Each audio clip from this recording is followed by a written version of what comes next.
Oh,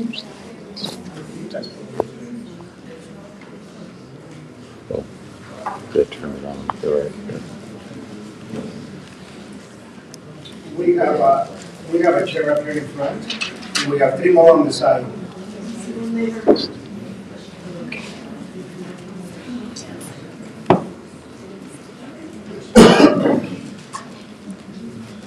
We have a couple more here.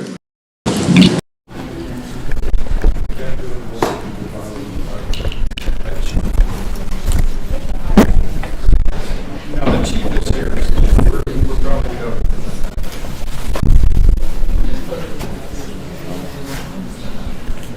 Sorry.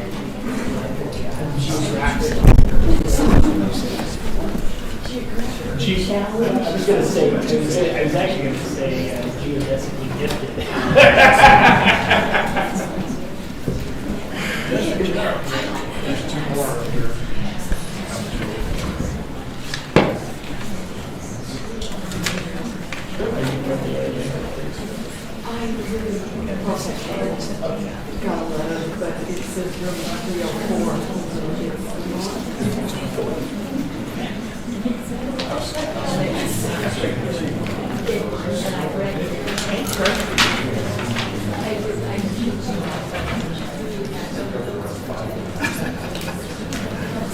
Oh, no, please.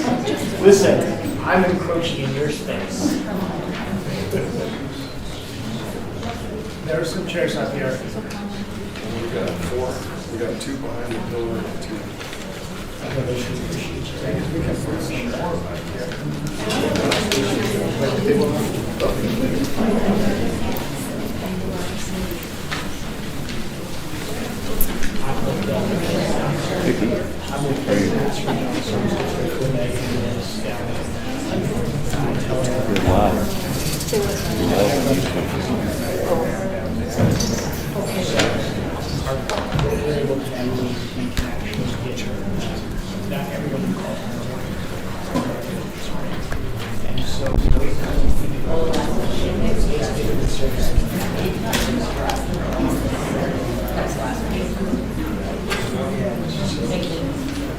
My foot's all kind of tight. I really am.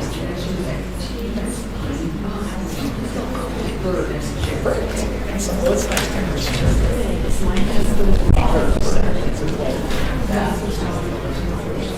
Robert.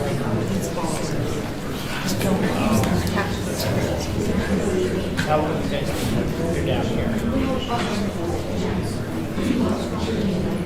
Okay.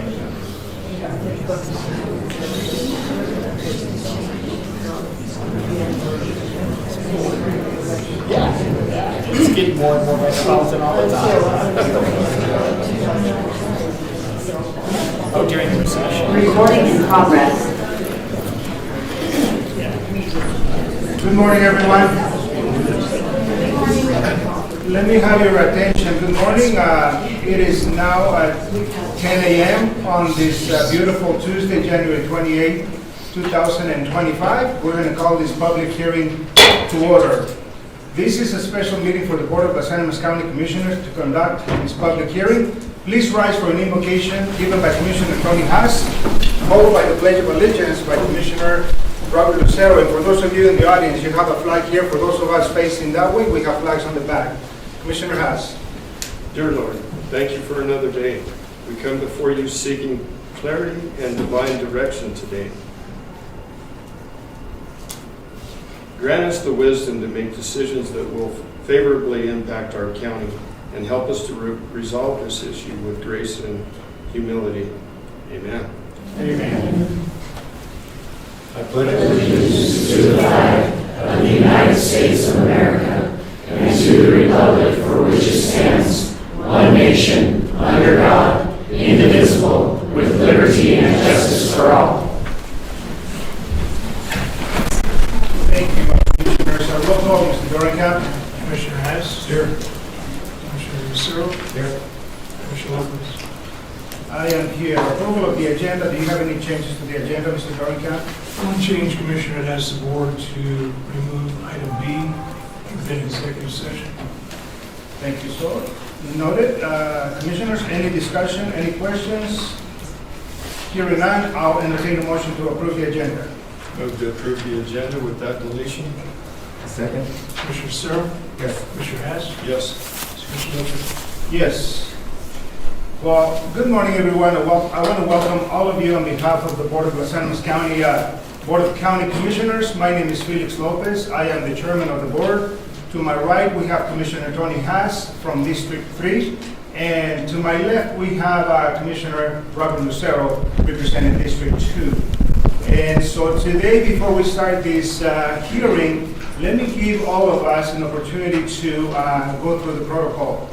Anyone that is wishing to make a comment, we will have 5 minutes. So you will have 5 minutes. It's going to be a one-time 5 minutes.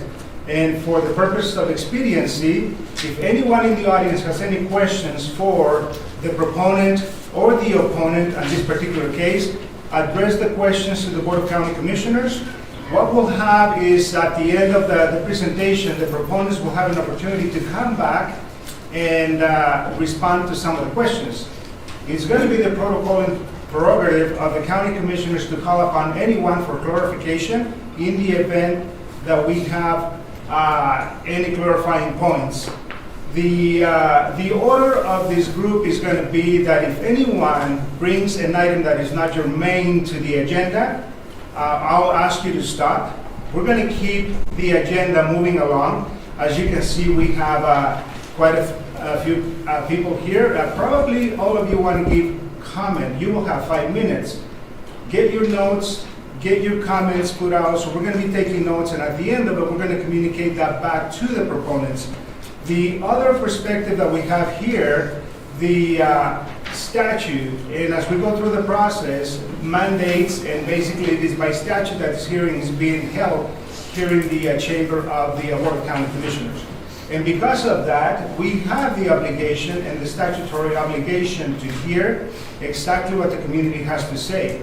Any decision, whenever that decision is made, also the statute is very clear that this Board of County Commissioners has a certain amount of days after the hearing to render the decision.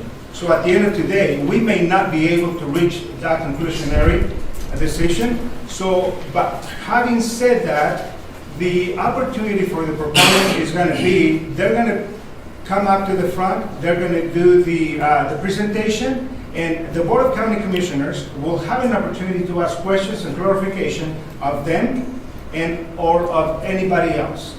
Please remember that if we go through, and I would imagine we will, right around the lunch hour, we will provide a break session for any other bathroom break, the facility. So as we go through the process, I have a question before we start to our fire chief. With the numbers, sir, I know we perhaps, at this point in time, I'm not exactly sure the numbers that we have, but I get a nod. Are we okay, sir? Right now. Thank you, sir. Thank you. I appreciate that. And anyone that is willing, that needing to exit, do it in an orderly fashion. We want to make sure that we as a community come together and that we resolve and come to a conclusion, a decision, whatever decision that's going to be, in a very orderly fashion. Oftentimes, we as your elected officials from the county, we go to the state capitol, and one of the comments that you'll hear us make is communities know how to achieve and how to come to a resolution. And I'm hoping that at the end of this hearing, whether it is that we render the decision today or not, that we'll be able to give resolution all based upon statute. One of the things that we as Board of County Commissioners will never just take it and make it personal. This is going to be based, if the statute tells me to do A, that's what we are mandated to do, unless a court tells us to do otherwise. So from that perspective, at this point in time, I invite and welcome the protocol to be adhered to, and with respect, and certainly if you have any questions, please feel free to put them out there, because we're going to be taking notes. And at the end of the day, it is our community that is going to be impacted either way. So, commissioners, at this time, do you have any comments from any one of you or from both of you? Yeah, I would like to say, for full transparency, I want to clarify this is a quasi-judicial hearing. I have been contacted by members of the community regarding this matter, and I have done my best to make clear that I cannot or would not discuss the matter with them. I am only allowed and will only consider the testimony of the evidence presented at the hearing today. I'd like to welcome everybody here today. Most of you know that I'm the new commissioner here, so I haven't had the opportunity to review the document, but I look forward to the presentation of the ambulance district at this point. Thank you. And once again, as the chairman of this board, it is with full clarity that as this hearing is a quasi-judicial hearing, I have as well been contacted by members of the community. And I can assure you that when I got a phone call, I did not engage in any conversation. I simply invited them to attend the meeting today. It is not for me to be lobbied. It is not for anyone to be swayed outside of the community. That's why this platform is so imperative and important. I am so honored to be part of this board because one of the things that we have done is go through the proper steps and statute. And because of that, I want to make it clear that even though I have heard from community members, I'm only allowed and I'm only going to consider the testimony that's being presented here today when we render a decision that in no way, shape, or form we have been swayed and or told otherwise. Having said that, we're going to go immediately to now with the proponent. Chief, welcome. Good morning. At this time, I'm going to yield the floor to you, sir, and I believe that you have a presentation. Would you like to go to the podium? And anyone that is going to be giving testimony, we're going to go through the process of swearing in. And again, when you take the oath and you're going to be under oath, remember that the documents and the information that you're going to be providing this board is going to be under oath. And if at any point in time there is any deviance from the truth, certainly this can actually impact and affect the decision at the end. So, Madam Counsel, would you please proceed with the swearing in? Please raise your right hand. Solemnly affirm under penalty of perjury the testimony you're about to give today will be the truth, the whole truth, and nothing but the truth. And if you'll please state your name and position. Gabriel Moreno, I'm the Executive Director for Trinidad Ambulance District. Thank you, sir.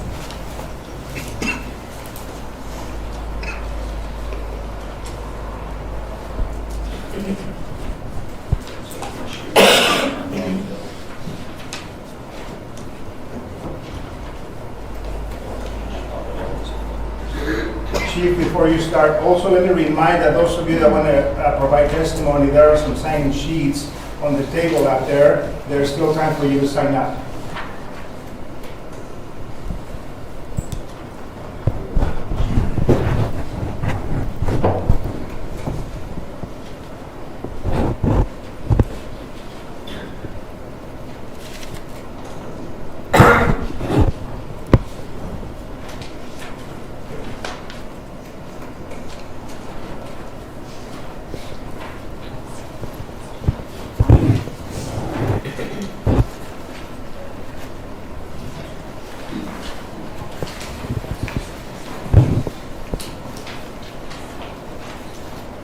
IT's coming up.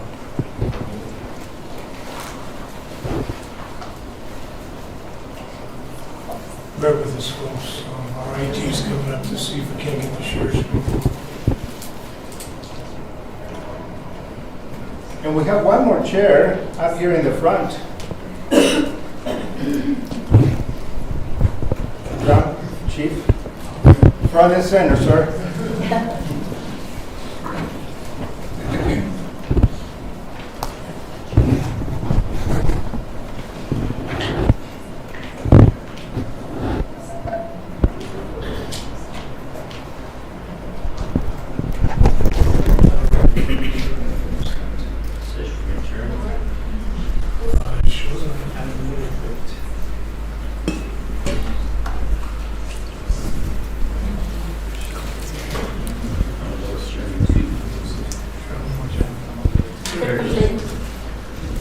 All you have to do is walk in.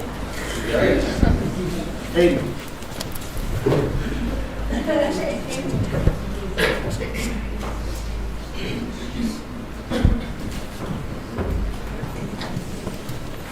I think we just got it. We got it. Yep. Thank you. I'm in the building. Okay, don't be far off. Good morning, commissioners and members of the audience. It's a great turnout, so I'm glad everybody showed up so we can kind of showcase our program and we get started. So we started this venture about 2 years ago or so. It started out with the community needs assessment. We had UPass Regional Health Service District, James McLaughlin is here, came up and helped us with our community needs assessment. And we reached out to some community partners, the first one being the hospital. And they were on board to collaborate with us and potentially do our telehealth service. So that was a great start. We reached out to Health Solutions. They've agreed to do our telebehavioral health. We've reached out to COG, Safe Ride, probably 5 or 6 other community partners to kind of help us move in the direction that we need to go. So this is our, and keep in mind, Paramedic Advanced Care Team is synonymous with Mobile Integrated Health. For some reason, Colorado wanted to go with PACT, so that's what we're going with. So this is our community paramedic program.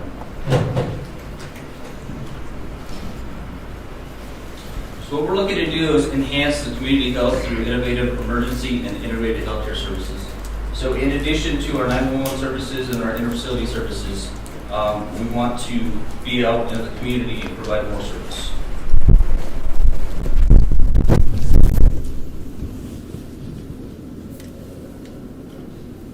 So our mission is delivering high-quality emergency and integrated healthcare services throughout all of Los Animas County.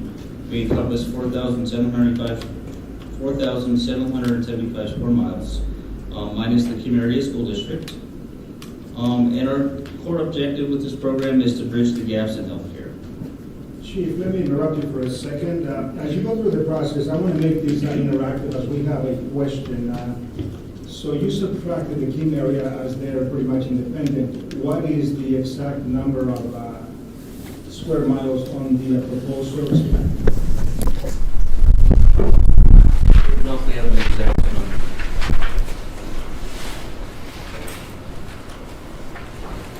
And while you're looking for that, what is the number of the Kim residents that wouldn't be served then? They'll still be served by the ambulance district, but not this telehealth service, correct? Yes, so to clarify a little bit, and here's the map. I don't know if that helps. I don't have a set number of square miles, but the Kima Area School District several years ago, opted out of our ambulance district because we're so far out. So we provide secondary response to them in mutual aid situations, but they had opted out several years ago. And so as we transition to a health service district, we've just kept those boundaries, is all we've done.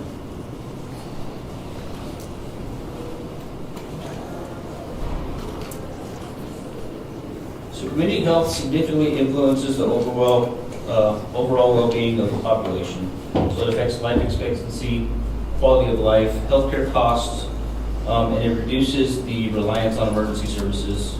It enhances preventative care, which is crucial for chronic health issues.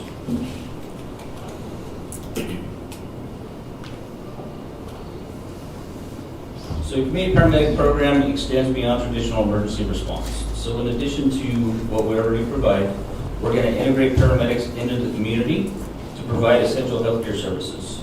So we can offer preventative care, support for chronic conditions, and our goal is to enhance overall health outcomes.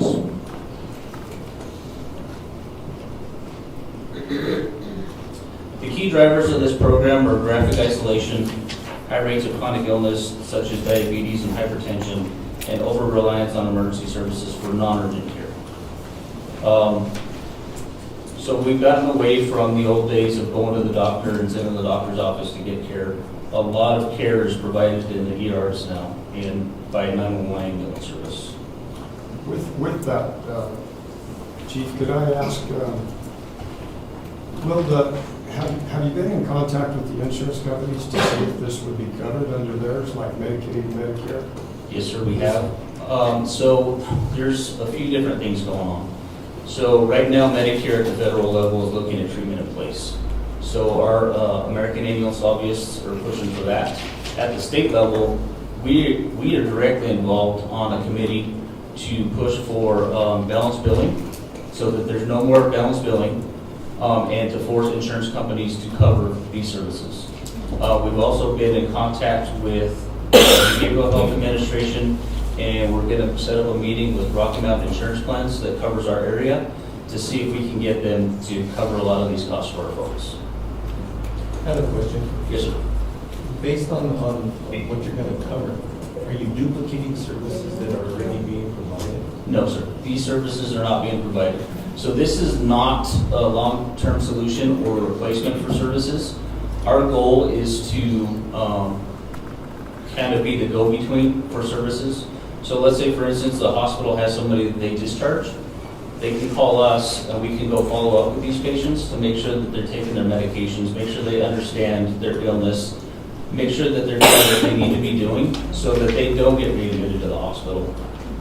And so they don't have to wait for a follow-up appointment if they can't get into their doctor within the next couple of weeks and whatnot. Do these people call you, or are you in contact with them? So our referrals will be 911 based, so our 911 paramedics will send referrals to our community paramedic, and doctors can send referrals for our community paramedic.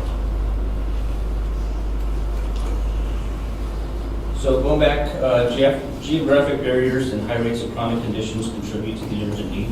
So as I've said before, we're a large county, we're the largest county in the state, and we're somewhere around the 67th or 70th largest county in the nation. So we have a lot of area to cover. So this poses significant challenges in healthcare access. Many residents are remote. They face long travel distances to reach essential services, and that exacerbates their health disparities. Chronic health conditions are prominent in the community. Diabetes affects 16.2%, and high blood pressure affects about 36.5%. These are based off of our community needs assessment and the hospital's community needs assessment. They were near identical for the top 5 or 6 chronic conditions.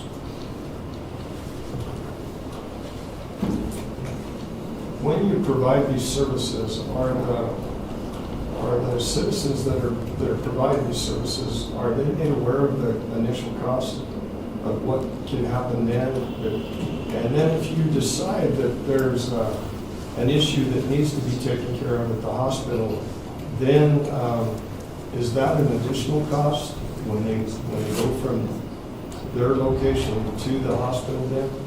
So we're still working out how exactly that's going to look. If we have a CP on scene, we're hoping to get the insurance to pay for it fully, and so the patient won't have the additional cost. And in the event that they have to be transported to the hospital, they won't be charged for the community paramedic. They'll just be charged for the transport to the hospital. Chief, may I, when you use an acronym, would you please, for the audience, we have people online, and then later on, as we transcribe the minutes, when you have a CP, would you please, as you go through the process, tell the audience and ask exactly what that means? Yes, sorry about that. Thank you, sir. No, that's fine. CP is community paramedic. Yes. So a significant portion of ambulance transported patients are discharged within hours, revealing overdependence on emergency services for non-urgent needs. So this just reflects the gaps in accessible primary care.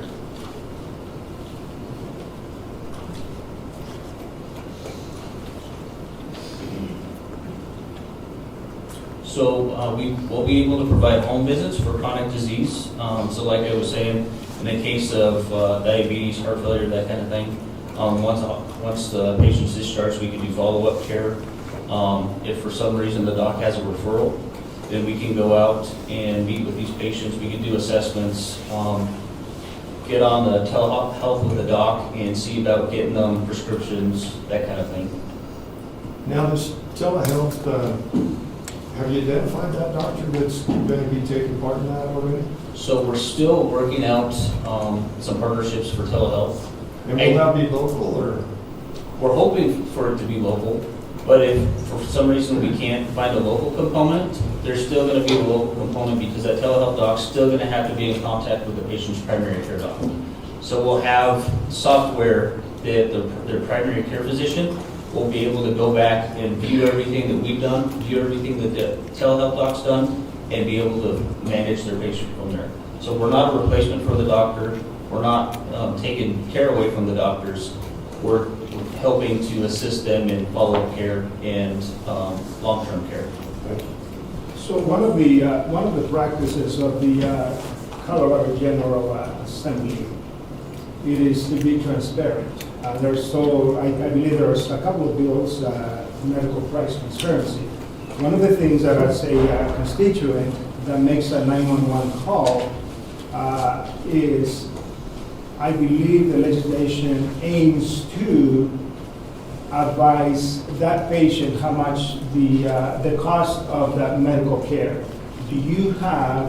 Are you developing a chart that would tell the patient, I want to go to the hospital, no, I don't want to be here, and at the end of the day, later on, as I go through your proposed service plan, one of the comments will be is, what if that patient receives immediate care by your team, and then eventually has to be transported to an emergency room facility? I think those are just kind of putting the umbrella in there of the questions that we'll be seeking clarification for.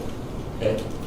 So right now, ground ambulance is covered by that statute, but us as a district and the EMS State Association, we're really pushing for this balance billing bill that's coming forward so that we don't have to worry about that stuff. The insurance will cover the entire bill, and we won't have to bill the patients, so there won't be any surprise cost. It'll all be insurance-based. So when you're saying you're pushing, is that through legislation? Yes. Yep. So that was introduced. When was that introduced, Tiny? Or is it about to be introduced? Sir, let me go ahead and if you're going to provide any answers, anybody ask the question, you're going to have to be sworn in. So at this point in time, if you want to engage, that's okay. Okay. Just let us know so we can actually go through the swearing process as well. I don't want to take any testimony that has to be eventually strikeouts. Okay. Go ahead, Chief. Either way, that's fine. We're pushing that legislation this year. It'll be House Bill 25. I can't remember what it is, but it'll be this year.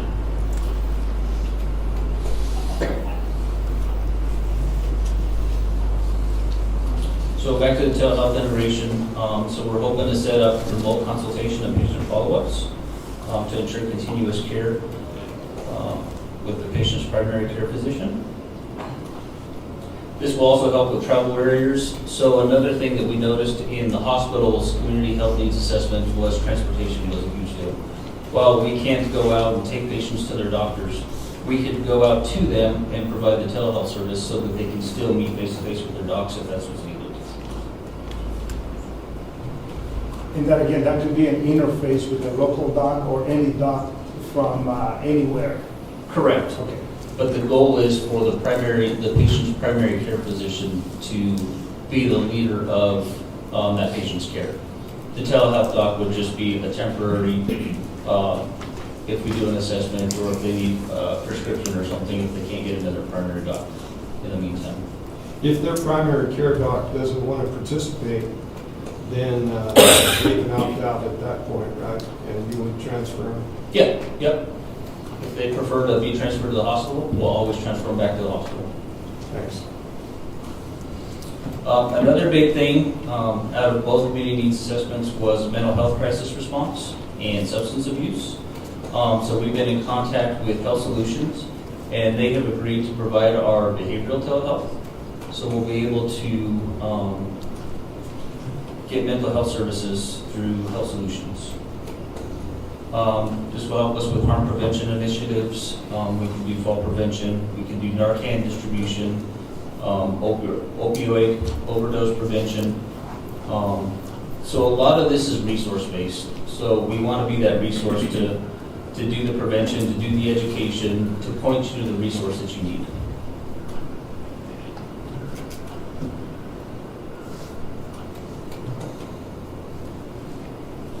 So Los Animas County experiences a suicide rate of 84% higher than the Colorado average. This highlights a critical mental health issue, a substance use disorder, opioid-related deaths. In 2016, Los Animas County was 6th in the nation per capita for overdose deaths. 6th in the nation. So we rank among the top 5, this is ranked among one of the top 5 health concerns for our county.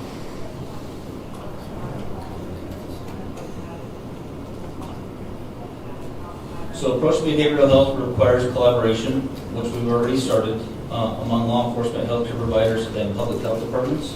We also reached out to the county health department, and we've been in contact with Trinidad Police Department's co-responder, and she was on board. She actually wrote us a letter of recommendation. She's on board for providing on-scene assessments if we can't get telehealth online. And from there, we're hoping to be able to get that patient placed at a facility rather than take them to the ER and hold them for hours or days. So we'll be able to get that patient directly to where they need to be.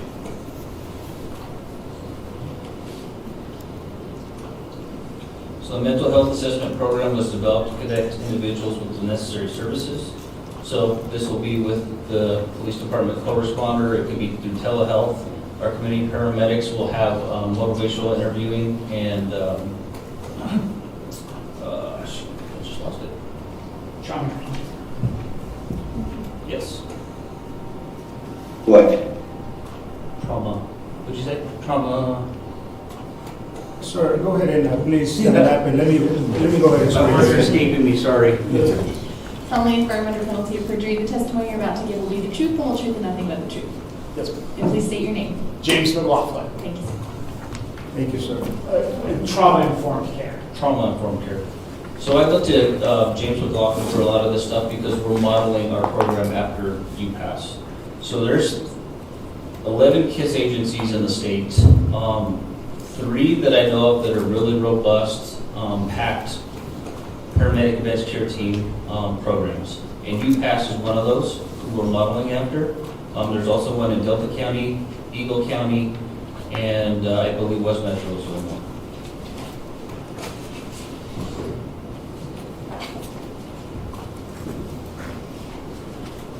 This program has led to decreased reliance on emergency services, and we get that from the other models, the UPass model, the Delta County model, the Eagle County model, by working with collaborations with our community partners. If let me go back for a second to the behavioral health. I have served on the BHA Behavioral Health Administration for the state of Colorado. I have attended every meeting from the beginning. And one of the things that, following on Commissioner Lucero's question, duplication of services, what we have requested at the county level is for the BHA to make those dollars available to local entities, hospitals. Community members also experience improved health outcomes and empowerment due to better education and chronic disease management. Issues such as public health education and harm prevention promote the well-being and overall enhance the quality of life in our local community. Effective community engagement and support are vital for the sustainable and success of our PACT program. So we're looking to build partnerships, and we've already started with that with Health Solutions. We also met with the Soup Kitchen, who's willing to help us with our fish program. And I don't remember what fish it is, but it's to provide food for those that might be in need, that might be lacking a resource. So they will provide bags for 48 to 72 hours worth of food. So our 911 paramedics go out on scene, and we see a family struggling, and we can get some food out to them until we can help them find the resources that they need to better care for themselves. And where does that food come from? It's going to come from the Soup Kitchen. Okay.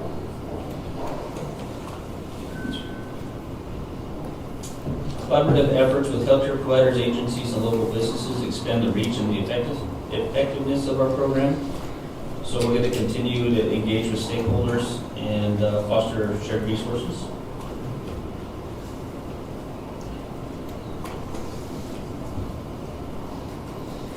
Sustainable funding through grants, donations, and local government support is crucial for the program longevity. So allocating resources. So we'll have success matrix. So we have to report back to the state on how many community members we've helped as part of our KISS license. KISS is Community Integrated Healthcare Services license.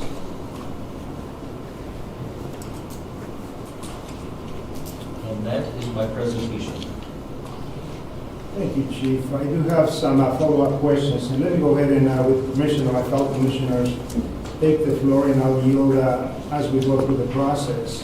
You're still operating under the 1989 Ambulance District Service Program. Correct. Correct. On the initial language that came to the voters in 1989, it basically said the purpose to create the ambulance district was to provide for the treatment and transportation of the sick, injured, or otherwise incapacitated or helpless.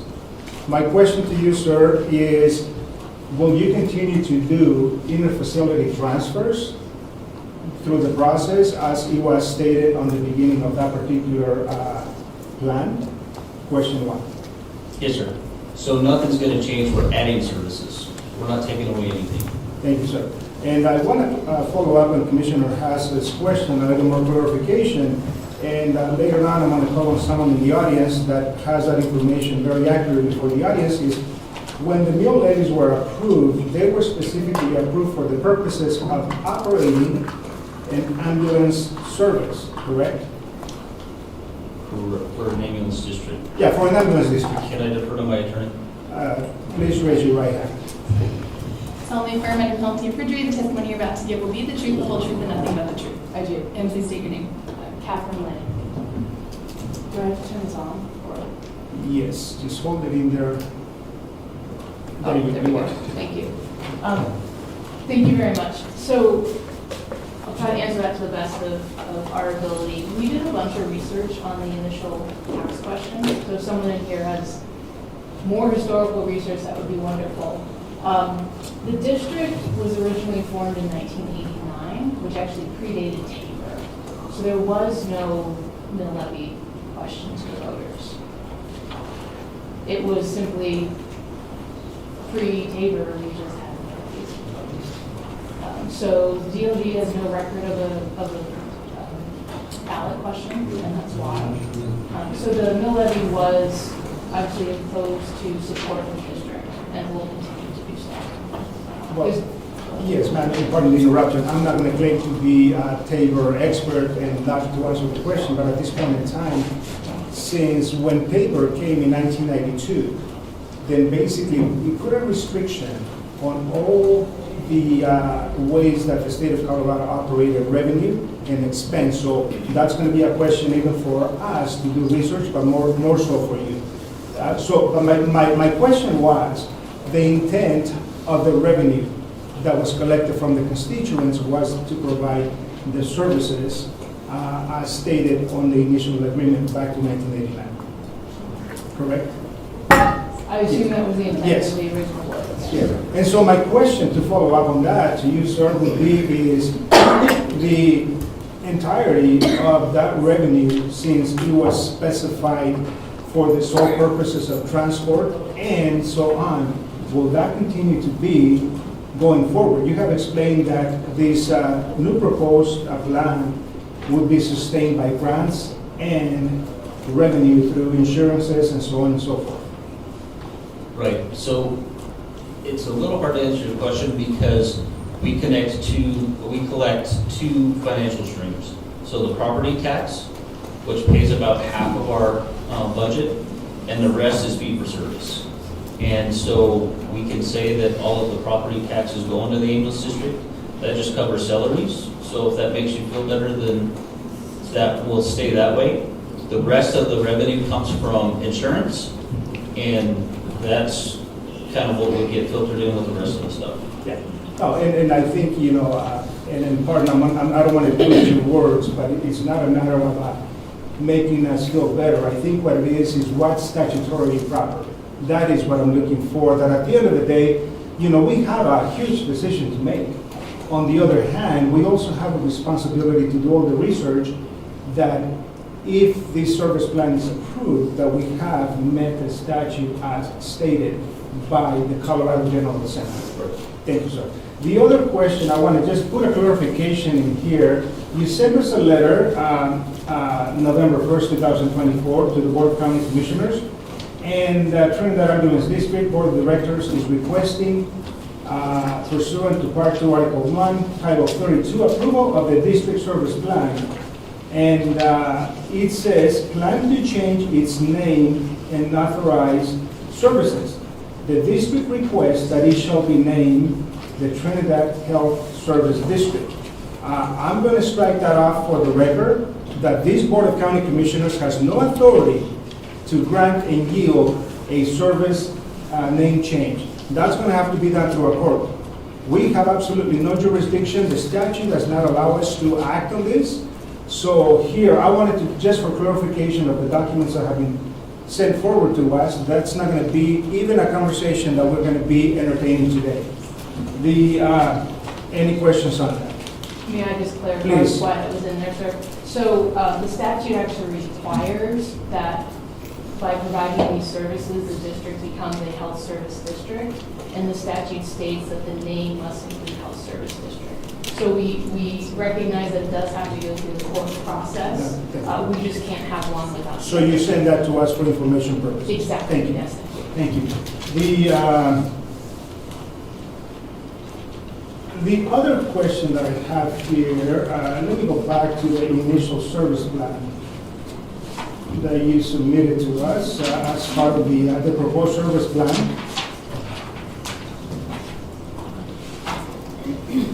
One thing we have today is time. Right?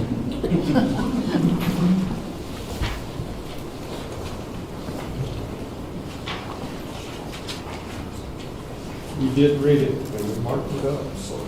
So on your plan, on the initial service plan under section G, financial plan, you state the district will charge for service rendered to patients transported and services provided in place. Charges for services will be customary and reasonable. And I think that leads me to the question for the benefactors of this program, what does that translate to, customary and reasonable? So that's going to be something that the insurances will approve. But again, that to me is a little vague, that it gives us not enough information to make to pass it on to the constituents. So that's going to be customary and reasonable. Then the district 2025 financial projections is attached as exhibit. Thank you for doing that. And the district does not currently impose a sales tax. So then I go to page 6 of your proposed service, and on page 6, you're actually telling us that the services will be paid for by a sales tax. So, Chief, to you, my question is it the intent of this district to later on go to the voters and pass a sales tax to supplement the expenditures for this particular program? What are you referring to on page 6? Okay, so on, Commissioner, yes, I think it's item 3 on page 7. item 3 on page 7. Thank you, Mr. Duncan. And as for you as well, Mr. Doran-Champa, let me go ahead and have you sworn in as well. Solemnly affirm under penalty of perjury, the testimony you're about to give will be the truth, the whole truth, and nothing but the truth. I do. Please state your name and position. Phil Dornicamp. Yes, thank you for that clarification, sir. And with this type of document, we definitely need all the eyes that we can get. Yeah, it's item 3 under section, table compliance. And basically, point number 3, a financial plan showing how the proposed services are to be financed, including the proposed operating revenue derived from sales tax for the first budget year of the district. So, ma'am? It's an error. It's an error. It's simply an error. Yeah, we will strike that from the service plan. Thank you. Yeah, because, And sorry. Would you hold on just one second? We're going to go online that when they speak from here, they believe they can hear the chief, but they can't we're speaking from here, so I don't think you might. Okay. Okay, sorry. You let us get some IT going as well? Thank you for the clarification. Yes, and I have one more once we get back online.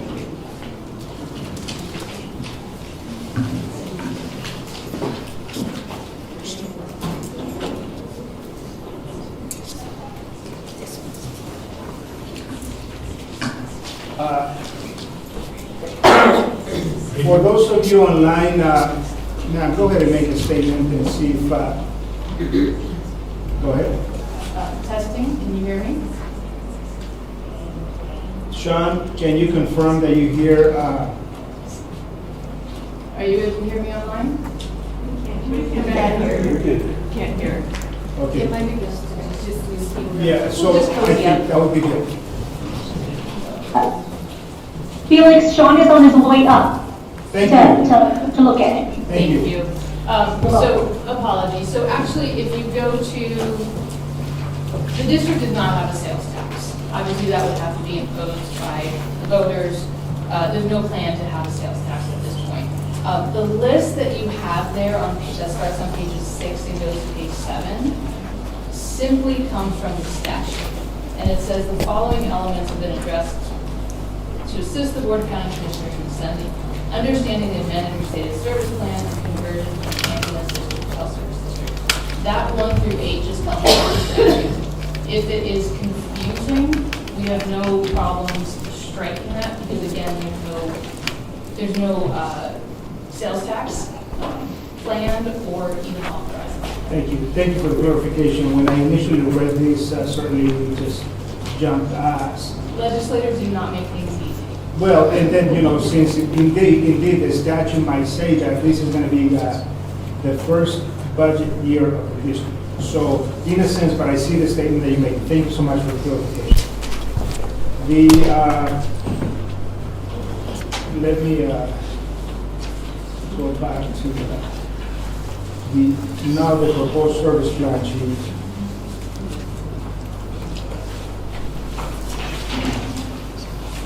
When was this community needs assessment performed?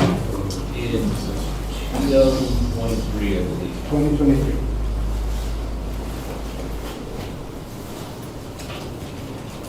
And were you able to host various forums at different parts of the county, Aguilar, Stonewall, Trinidad, Kim, Branson? Were you able to get the surveys from the community? How were you able to attain this information? So Tiny and my deputy chief, David Strait, went out and met with various community partners and spoke with them to get some of this information. And then James, when he speaks, he can speak a little bit more to that because he was the one that led that needs assessment. Thank you, sir. Under the Trinidad Ambulance District Community Paramedic Overview, you mentioned that the community paramedics with additional specialized training in acute and subacute care will be basically accredited through educational facilities. Can you extrapolate on what exactly do you mean? Who's going to be training them? What academies? And how many more paramedics will you have to acquire in order to provide these services? So our community paramedics are certified by the IDSC. It's the International Board of Safety Accreditation, I think. So it's a national standard, a national board, and the state requires them to have that certification and that training prior to obtaining state certification. Then they get state credentialed, and then we provide through UPass and some various other agencies, we provide additional training. And how many more FTE will you have to acquire, sir? So right now, we're just going to look at one, but we do have 5 paramedics that are willing to go to paramedics to get their community paramedic. We've got 2 that are certified right now, and so they will share in shift work to provide the services between the 5 of them.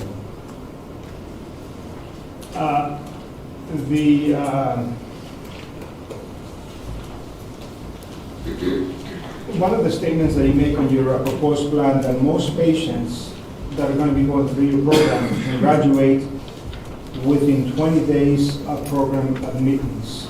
Explain that a little bit, extrapolate on that exactly, will be able to graduate. So basically, like I stated, this isn't a long-term fix. This is more of follow-up care and kind of helps with local physicians. And so when they graduate, they're basically coming off of our program and they're able to sustain their care themselves. So my question, Chief, are you not able to do all this right now under the current TAG agreement that you have in place? No, they're not. So as an ambulance district, your services are limited in the statute, and they do not expand to this program. Thank you.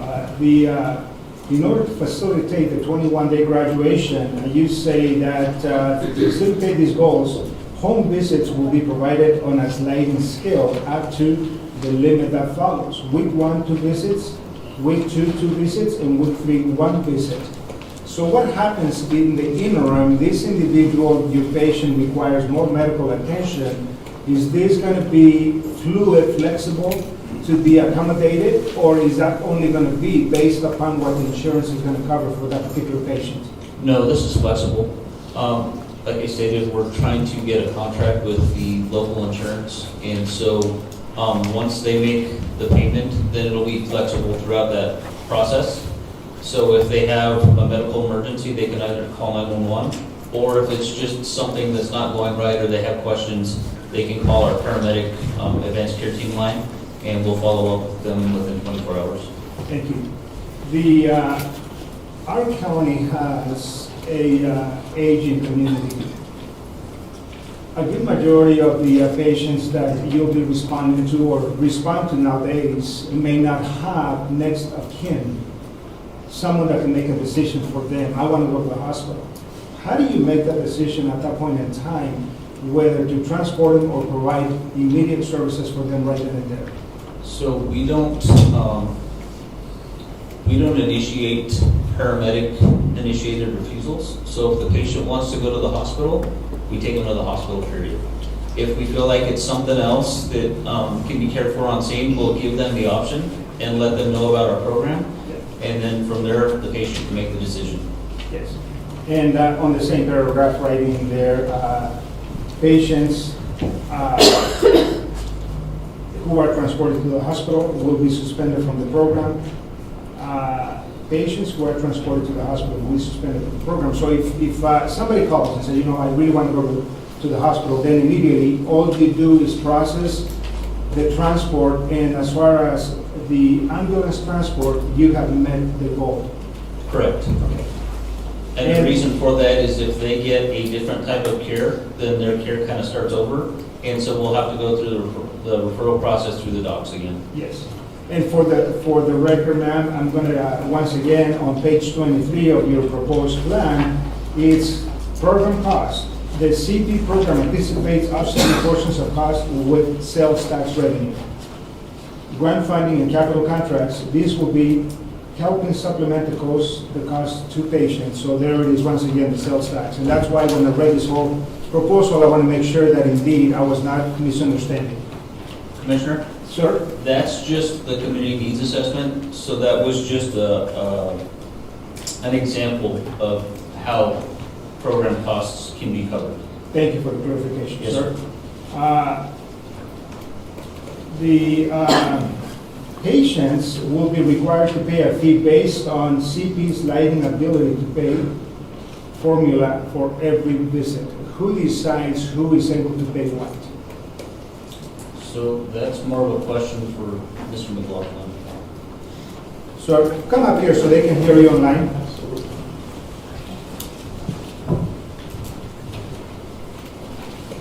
Thank you, Commissioner Chair. Thank you, sir. Welcome. Yeah, thank you very much. If I might answer that question, so I think the important thing that I want to point out is when you look at a community paramedic program, each community paramedic program is designed for the needs of that community. So when I gave those examples, those are examples based on our program, and they'll work with community partners to design a program that's best for this community. And so generally when we talk about sliding scale payments, when we collected, for a long time, we collected sliding scale payments. And when we did that, we used the CICP, which is the state's indigent payment model, based on ability to pay. So it was based on the number of people in the household, total annual household income. And we used that because it was an evidence-based peer-reviewed tool that afforded a guide for the best way to ensure that what we were charging for the services didn't burden the client or the patient unnecessarily. Thank you. And for the record, we just got a question online. Can you please ask the presenter to come to the mic to introduce themselves and the agency they are with? Yeah, thank you very much. My name is James McLaughlin. I am the Director of Community Paramedicine with Youth Pass Regional Health Service District. And while I don't represent them today, I also sit on the BHA Advisory Board, Type 2 board under the Governor of the State of Colorado. I also am with the Colorado Medical Rule Board, a Type 1 board under the Governor. The board that approves rules related to Colorado State Medicaid and other HIPAA programs. But again, I don't represent them today. I just bring that expertise to the table. Thank you, sir. Thank you. And Chief, so here is my given that information by Mr. McLaughlin, how long should this program be approved? Since these are recommendations from other counties, how long is it going to take this group to get this up and going?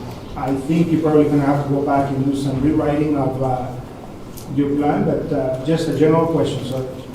So I don't anticipate it'll take too long. We've got some meetings scheduled already to get some of this stuff answered and outlined. So I can't anticipate it'll take longer than a month or two. Some of it was put on hold because of this hearing. So as we move forward, we'll be able to get some of those questions answered and figured out. Thank you, sir. A couple more questions. You mentioned on your proposed plan that the lack of available veteran services healthcare program in the community contributes to suicide at a much higher rate than national average for veterans.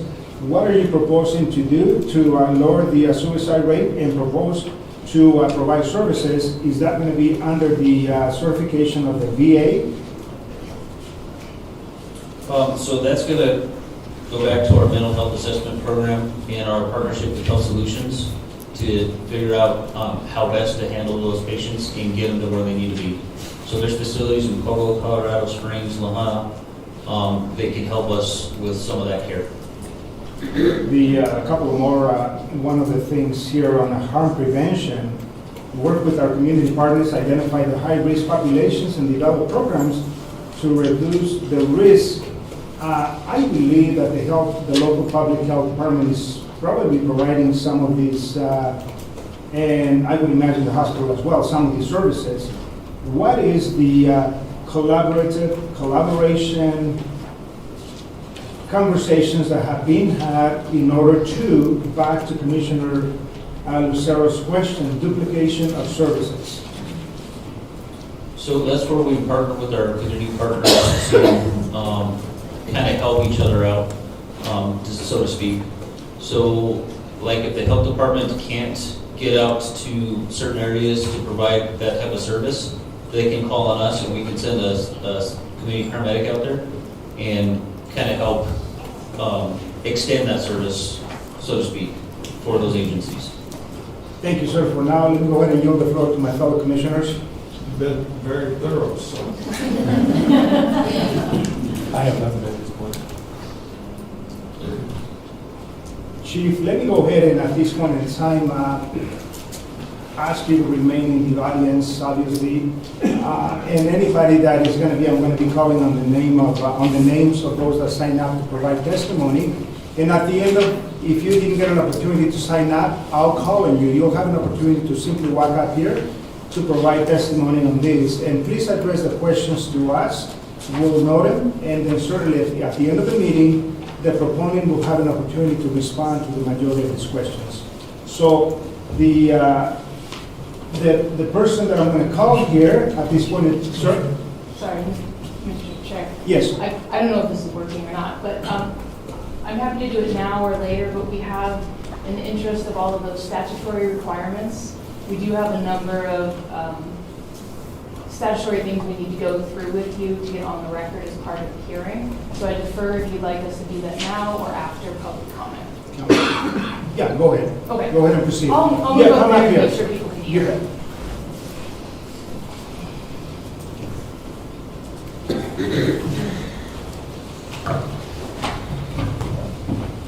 Thank you. And again, it's Catherine Wynn. And I am with the law firm of Collins, Cole, Wynn, and Ulmer. And the district brought us on to assist in the service plan hearing as special counsel. We also work with UPass and Eagle County Health Service District, who both went through this conversion process a number of years ago. So this is the very boring stuff, and I apologize, so bear with me. But as part of the service plan hearing, the service plan requirements in Title 32, there are a number of things that we do have to meet and get on the record as part of this. So I just want to state that we did provide we did provide mailing to all of the property owners that are within the district boundaries. And then the county, we worked with Pam, your county attorney, and the county did provide the other notices that are required, publication and within 3 miles to other districts. So we did provide those. And for the record, let me go ahead and then, thank you, you bringing up a couple of questions that I have. On the letter that was submitted to every constituent within the district, there was a statute that actually says, and I have the letter in my office, but walk with me. It says that there is not an option for a community member to opt out of this particular out of the particular program. So what that really means that if I, as a landowner in the San Luis County, I'm pretty much obligated to participate in the district once and or if approved. I don't have the option to say, you know what, I don't want to pay on to that, so. You're absolutely correct, sir. So in Title 32, there is an option for a number of types of districts to what's called exclude, which is basically to remove your property from a special district and to remove them from the taxing power of that district and the services. That power does not extend to fire districts or to health service districts. And so again, the boundaries of the district are not changing, and you're correct, we do not have the opportunity for property owners to request exclusion from the health service district change. Thank you. Proceed. Okay, thank you. So in addition, we did not get petitions objecting to the service plan signed by taxpayer property owners that equal more than 50% of the total assessed value. Again, another statutory nuance in there that doesn't apply to this. There are a number of components in the service plan that we are required to provide. Sir, you went through some of those during your questions. Health service districts are a little bit unique in that the statute states that by providing actually the license, which we included as Exhibit B to the service plan, that we actually meet all of these service plan components.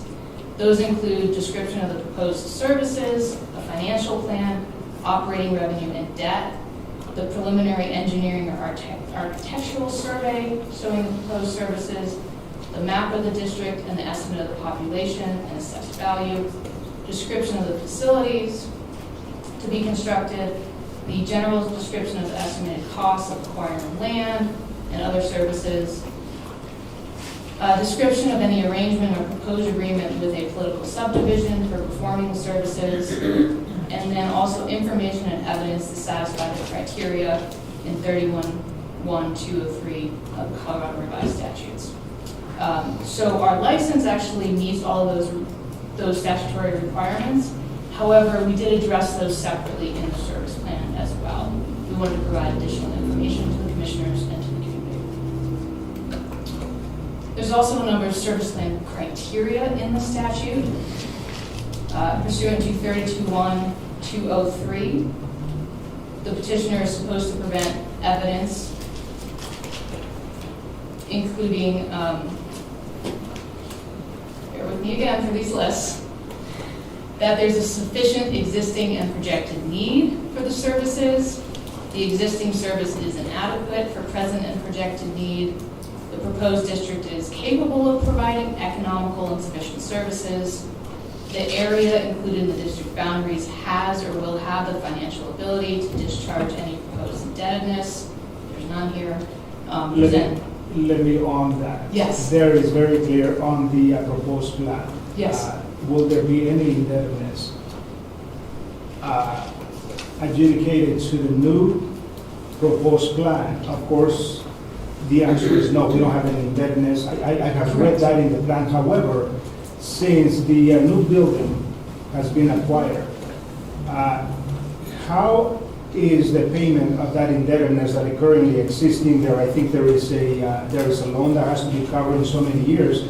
How are those financial obligations going to be separated from the operation of this plan? And here is a question that needs to be considered.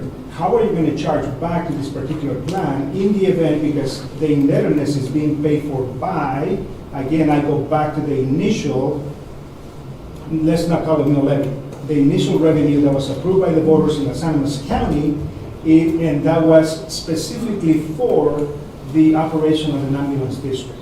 So now that the new service is coming into play, how is that indebtedness going to be separated from the new from the old, Chief? So speaking to the USDA loan, we had to create a Trinidad Ambulance District enterprise, and all of our billing services go into that account, and that's what covers the USDA loan. Please proceed. Thank you. Let's back down. Hopefully I've missed any here. So, you're chatting about indebtedness. So pursuant to 31.1.202 subsection 4, in the case of a proposed health service district, submission to the Board of County Commissioners by the petitioners of a license, which again we have as Exhibit B, shall constitute compliance with subsection 2 of this section. So the license again meets all of those service plan criteria.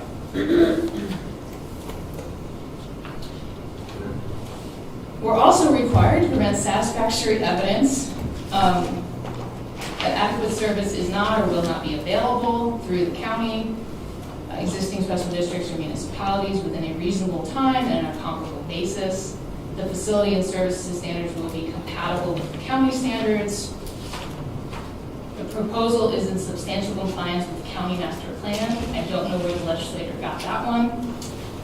The proposal is in compliance with any county, regional, or state long-range water quality management plan for the area. The creation of the proposed district is in the best interest of the area to be served. And again, submission of the license actually meets those statutory requirements. So a health service district is in a very unique category. It's the only type of special district where we get a license from the state to operate these special services, and that license actually meets these categories. So again, we've put that information, additional information in the service plan for the commissioners to read and for the public to be made aware of, because we believe that in addition to the license, we also meet those criteria in different ways, but the license actually meets those criteria. With that, I will end the boring bit and then we get back to the public hearing portion. Thank you so much. Thank you. Thank you. I'm going to, for purposes of clarification, a couple of the questions, I'm going to call on the San Luis County Assessor, Ms. Jody Amado. A couple of questions for her as the keeper of the assessed valuation in the county, and in many instances, the calculator of revenue and so on. So good morning, ma'am. Good morning. Solemnly affirm under penalty of perjury, the testimony you're about to give will be the truth, the whole truth, and nothing but the truth. Yes, I do. Please state your name and position. My name is Jody Amato, and I am the Los Angeles County Assessor. What questions might the board have? Good morning. Good morning. The obligation under statute of a county assessor, of course, is to do the assessed valuation of the county. Can you please, for the record, tell us, what is the assessed valuation of this county? The assessed valuation for tax year 2024 for the entire county is $392,957,810. And now that is the entire county border. That's all the properties that lie within Los Angeles County. And every property that my office is charged with valuing covers residential, commercial, industrial, vacant, agricultural, state assessed, personal property, oil and gas, severed minerals, everything that I am statutorily bound to value. Thank you. So the revenue that is collected on behalf of the TAD, The Trinidad Ambulance District. Trinidad Ambulance District, right now is collected under that very specific name. It is collected within their district boundaries, yes, Correct. under the Trinidad Ambulance District. That is who certifies mill levies to this board. That's correct. Thank you. The question that I think every constituent has, and I'm going to take the liberty to ask it for you, is what is the amount of revenue that is being collected under that, whether it's mill levy or general revenue in dollars, ma'am? So for tax year 2024, payable in tax year 2025, the Trinidad Ambulance District, their revenue that's going to be collected is $1,062,308. But I also want to tell you what they collected in 2023. They collected $1,380,938. So from tax year 2023 to 2024, they have seen a substantial decrease in property tax collection, in property revenue collection. They saw, based on the valuation of the county. based on valuations decreasing. They saw a decrease of $318,630 revenue dollars to their district. This has been a growing trend for at least the last 5 years. And in my professional opinion, it is something we will continue to see decline because Los Angeles County is so heavily funded off of oil and gas valuations, and we are seeing those decrease. And also special legislation that keeps being put in place to decrease the valuations for tax purposes. So the revenue that the Trinidad Ambulance District is bringing in is in a declining state. Thank you. And my last question for you, ma'am, would be, what is the process for the county to release any revenue collected on behalf of a special district? And if there's going to be a name change, what documents would be necessary for the county to release those dollars to the proper benefactors of those funds? Currently, under current state statute, any special district, of course, has to provide documentation to the state that they are in compliance with the board, they have a budget, they're meeting all those state statutes under Title 32 special districts, which they obviously have.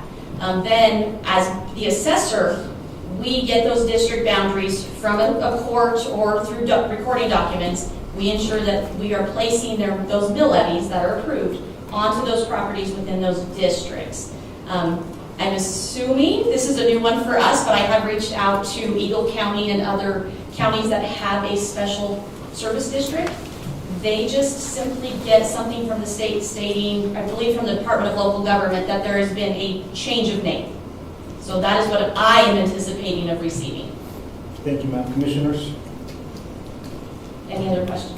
At this point, no. Thank you. Thank you. Please remain in the audience so we may have some other clarifications. I will. So now, let me go through those of you that have had an opportunity to sign up. Dr. Joe Jimenez.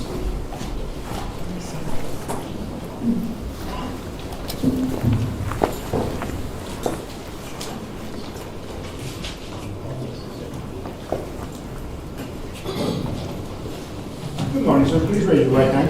Solemnly affirm under penalty of perjury, the testimony you're about to give will be the truth, the whole truth, and nothing but the truth. I do. Please state your name. Joseph P. Jimenez, MD, family doctor for 40 years in this county. Former ambulance district medical director. You want to know my other stuff? I've given my resume is too long. So, in the interest of time, here we are on the time clock. A couple of things that have to be brought out. The idea and the purpose and everything that's been done is fantastic.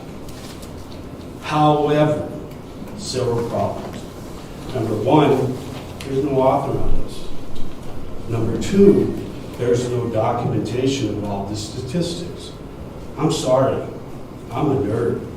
You're going to tell me 41% of this, that, and the other thing. I better see the footnote, and I better see the studies, okay? That's a big problem for me, okay? Second thing, let's talk. Chart span. Humana, United Healthcare, Blue Cross Blue Shield, Aetna. We'll stop there. They all have this in place for their patients. It's all in place for their patients. Does it work in a one-to-one level? The answer is no, it does not. Do they communicate well with the physicians involved? No, they do not, except the hospital's chart span. They're directly tied into our electronic medical record, and I get an idea. So-and-so can't get their medicine if they use chart span. So-and-so can't get their medicine. So-and-so has A, B, C, D, E. What do you think? They're in the office that day or the next day, okay? So we have a duplication of services that is something we have to pay attention to, okay? And that's a big problem. That's a big problem. The ability to manage this, and none of this is personal, but why should I contact the community paramedic when I can contact home health? Why should I contact community paramedic when I go for hospice, for palliative care, or for regular hospice care? Because they do the same things. Are they efficient? No, they're not efficient. Is this efficient? It can't be, because you don't see the patient every day. You cannot see the patient every day. 3 to 5 days here, 3 to 5 days there, whatever you try to do, a certain amount of time on trying to keep them out of the hospital. And that is a huge issue. That is a huge issue. But again, duplication of services and other things that are going on. My other main issue is, can you do the job? First of all your paramedics are already CPs. You can do it all the time anyway, guys, right? You just don't have the name after it. Because you do that, and you do a great job of taking care of things. You do a great job of dealing with something acutely, and sometimes the patient doesn't have to go to the hospital. Okay? But again, do you have the resources to cover this? The comment was made, one person you're looking at hiring. Well, if we go back to the 1989 plan, service plan, provide treatment and transportation of the sick, injured, and otherwise incapacitated or helpless. The district will not discriminate against religion, national origin, or the ability to pay from the services there. Okay? Well, you already have on record change of that plan. You said the plan wasn't changed from 1989, but you did amend it in 2019, and you did amend it in 2021, putting limits on your intra-facility transfers. I understand the reason for that. I also understand the appeal decision by the Colorado Appeals Court. So my question to you then, are you discriminating against individuals because of the severity of their illness? And if you are, I've got a big problem with that. What you did say it didn't change, but it has changed. So something that was not put in 1989 is we won't discriminate against you no matter how sick you are. Okay? My time is up. Thank you, Dr. Jimenez. Hey, let's go break the ice. Thank you, sir. Let me call on Ms. Kim Lucero.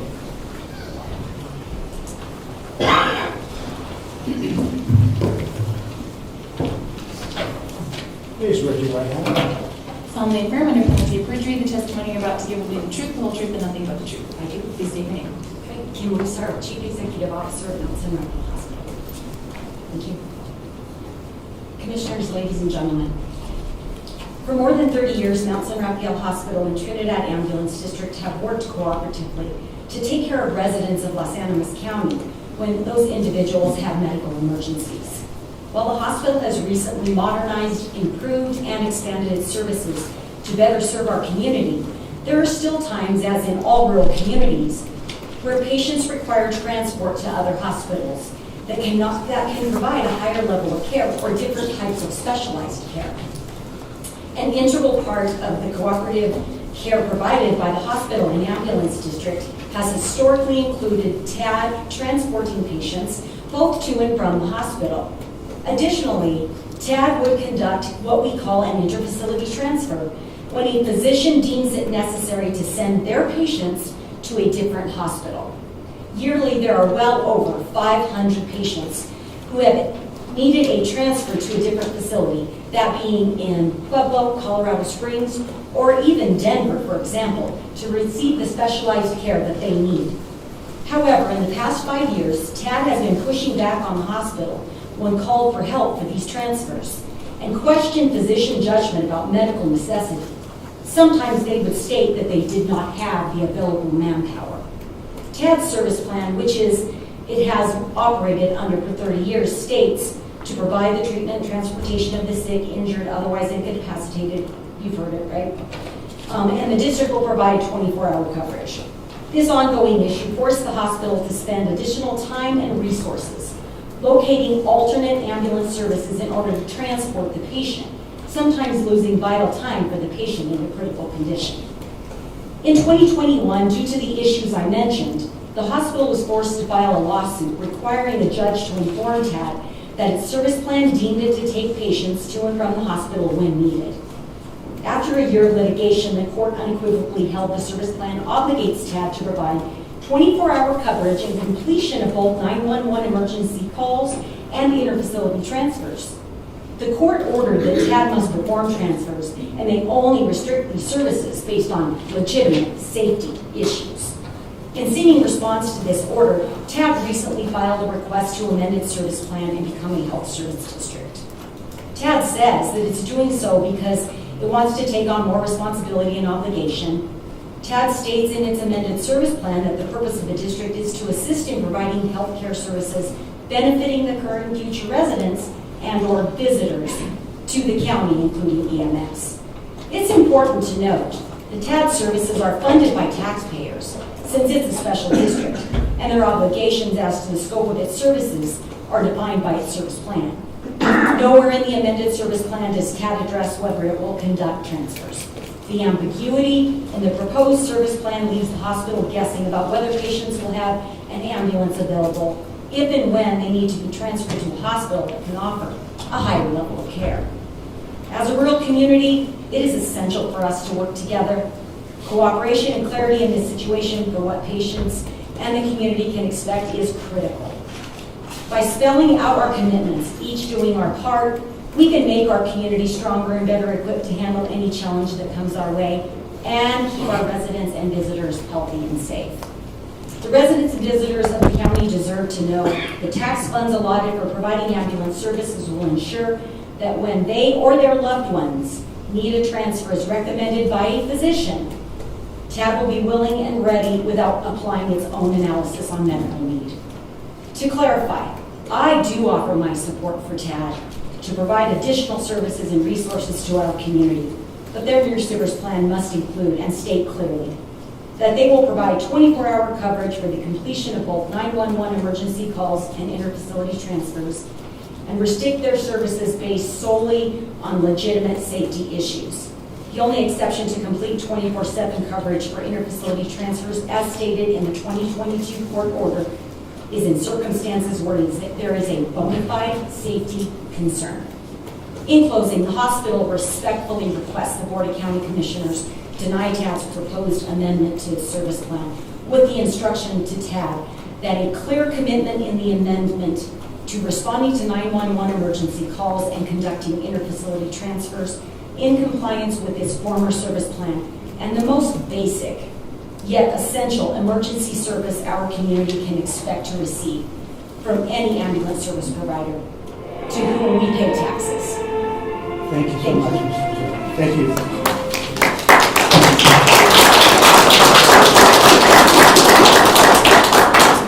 Let me call Mr. Mike Archuleta.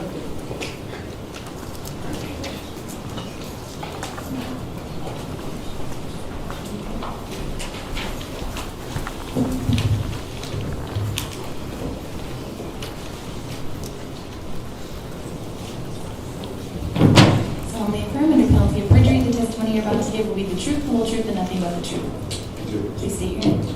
Michael Archuleta. Well, good morning, commissioners and members of the public. My name is Michael Archuleta, and I'm the Chief Information Officer with Mount San Rafael Hospital.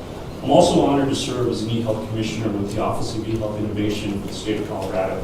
Thank you for allowing me the opportunity to address an issue that deeply impacts the health, safety, and trust of our community. Since 1989, Mount San Rafael and the Trinidad Ambulance District, or TAD, have worked as partners to deliver life-saving care to Los Angeles County. As the only hospital in the region, we depend on TAD to transport patients who require specialized care to higher-level facilities. These interfacility transfers are not optional. They're a lifeline of our patients and a fundamental expectation of the taxpayers who fund TAD operations. There has been talk that Mount San Rafael, as a so-called private hospital, should shoulder the responsibilities of developing its own transport service. Let me be clear. Mount San Rafael is a nonprofit hospital. Our mission is to serve our community, not to generate profits. Interfacility transfers are not about convenience. They're about ensuring our neighbors, friends, and loved ones receive life-saving care when it's needed most. Delays in transports can put lives at risk. This isn't an operational issue. It's a moral one. The debate is not about public versus private responsibility. It's about collaboration. Rural healthcare thrives through partnership. TAD was established to provide ambulance service funded by taxpayers' dollars, with a mission that included both emergency responses and interfacility transfers. These transfers are not an extra obligation. They're central to TAD's purpose and mission. Some have suggested that Mount San Rafael should develop its own transport services. This suggestion ignores the partnership this community has relied upon for decades. Taxpayers fund TAD with the expectation that their needs, emergencies, and interfacilities alike will be met. Asking a nonprofit hospital to duplicate these services at additional costs while TAD adjusts its responsibilities is neither practical nor fair to the residents who depend on these essential services. The amended service plan really raises significant concerns about TAD's commitment to core responsibilities. By failing to clearly prioritize interfacility transfers, the plan creates doubt about the most critical juncture, leaving patients and families uncertain if help will arrive when it's needed most. Trust in healthcare isn't built on uncertainty.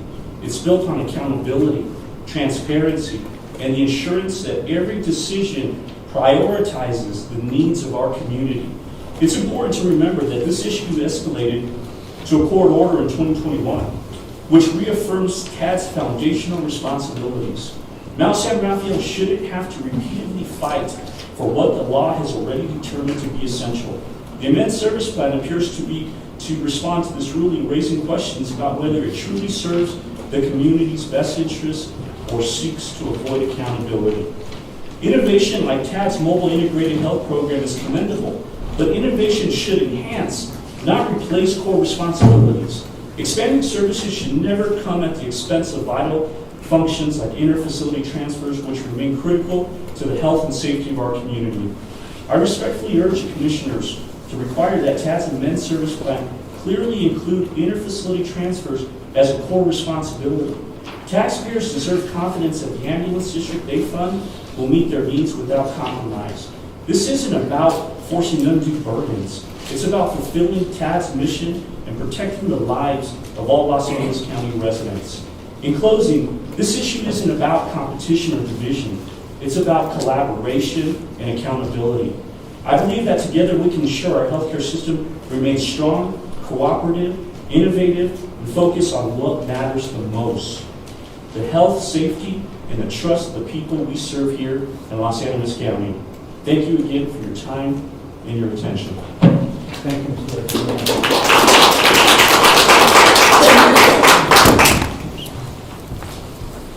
We have someone online with Innova ER via Zoom, Dr.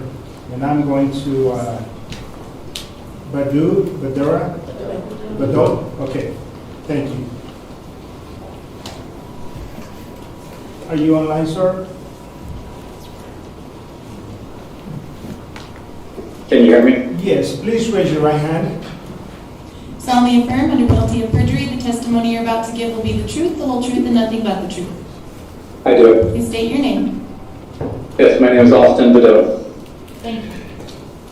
Yes, thanks for everyone's time. As I said, my name is Austin Beddoe. I'm an emergency medicine physician and serve currently as the medical director and trauma director of the Mount San Rafael Hospital Emergency Department, where I've worked for the last 3 years.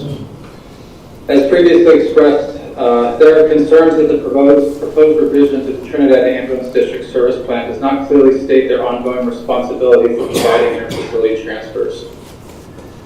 One of the biggest mental, physical, and emotional challenges of practicing emergency medicine at a rural critical access hospital involves this process of transferring our patients who require a higher level of care.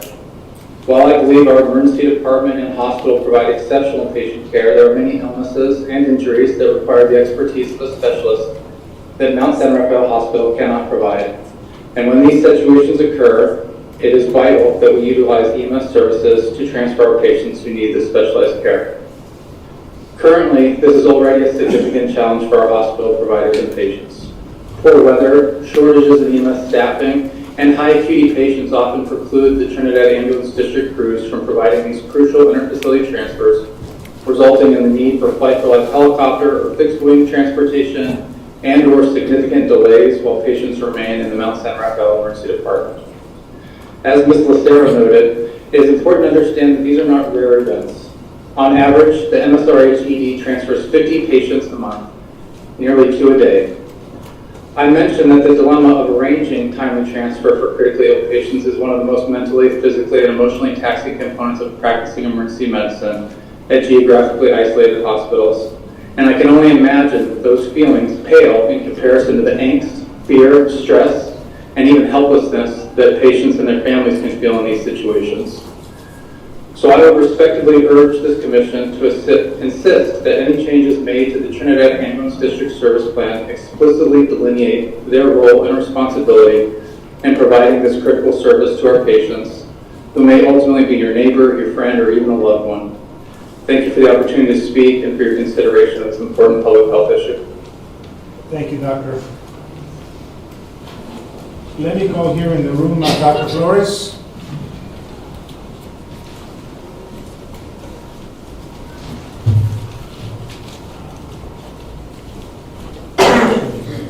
Solemnly affirm under penalty of perjury that the testimony you're about to give will be the truth, the whole truth, and nothing but the truth. I do. Please state your name. I'm Dr. Jose Flores Jr. Thank you. Good morning, everyone. I'm a pediatrician working here at Mount San Rafael Hospital. When I came to Mount San Rafael Hospital as a new physician in 2006, that was 18 years ago, one of the first things I asked was how they transfer patients who need higher level of care to nearby hospitals. I was impressed when I was told that they have access to flight for life for the critically ill ones and ambulance with EMTs to accompany patients who can be transferred by land. It was impressive how such a small rural community worked together when it comes to taking care of the community's health. Ever since, we have proven that we may be in a rural area with limited resources, but the partnership between MSRH and TAG was always to prioritize the safety and timely needs of our people. The role of the TAD is crucial for the timely inter-facility transfer to make sure we get the best outcome for our patients. We are leaders of this community, and we need to make sure that this inter-facility transfer remains a priority of the TAD. We as taxpayers are willing to pay the meal levy tax for the TAD because we expect them to be available for the 911 calls and inter-facility transfers of any member of our community who needs it. If we want our community to grow and encourage more businesses to come to Trinidad, we need this inter-facility service available.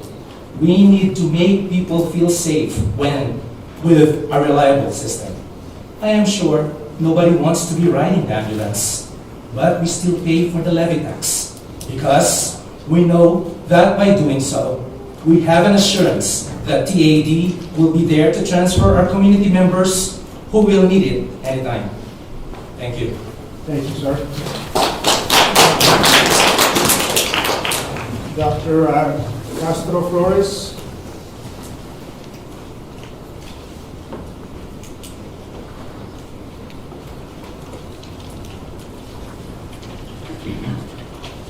Solemnly affirm under penalty of perjury, the testimony you're about to give will be the truth, the whole truth, and nothing but the truth. I do. Please state your name. I'm Precious Cheryl Castro Flores. I'm a physician in Mount San Rafael Hospital. So, good morning. I am a physician working in Trinidad at Mount San Rafael Hospital for the past 18 years.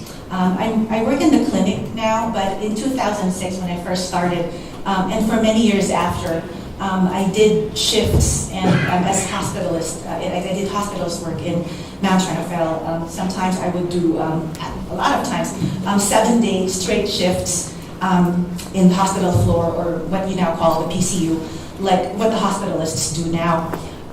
When I was there, I would think that the TAD, the Trinidad Ambulance District, was our life bridge.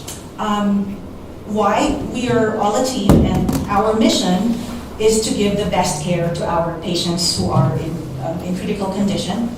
Part of the best care will be to guarantee that the patients being cared for in the rural community and rural health hospital is to get access to tertiary city hospitals if the need arises, such as they get transferred to Parkview or St. Mary Corwin or hospitals further north without feeling like we get cut off from better or maybe like more tertiary care.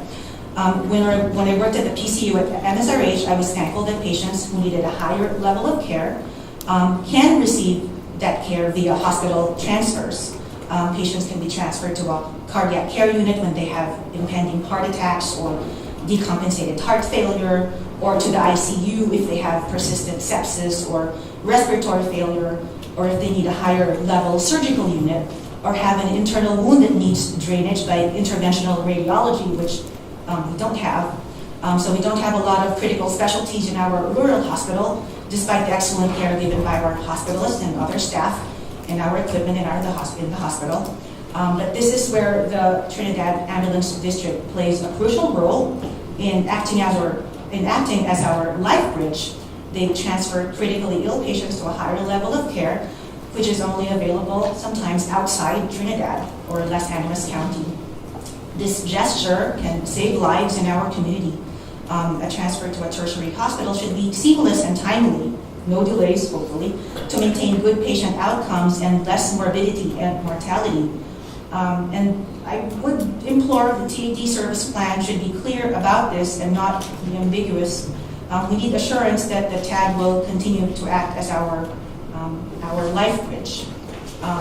So if the TAD wants to expand their services, that's fine, but they should not forget their utmost priorities first, which are 911 calls and inter-facility transfers. That is what the taxpayers are paying for.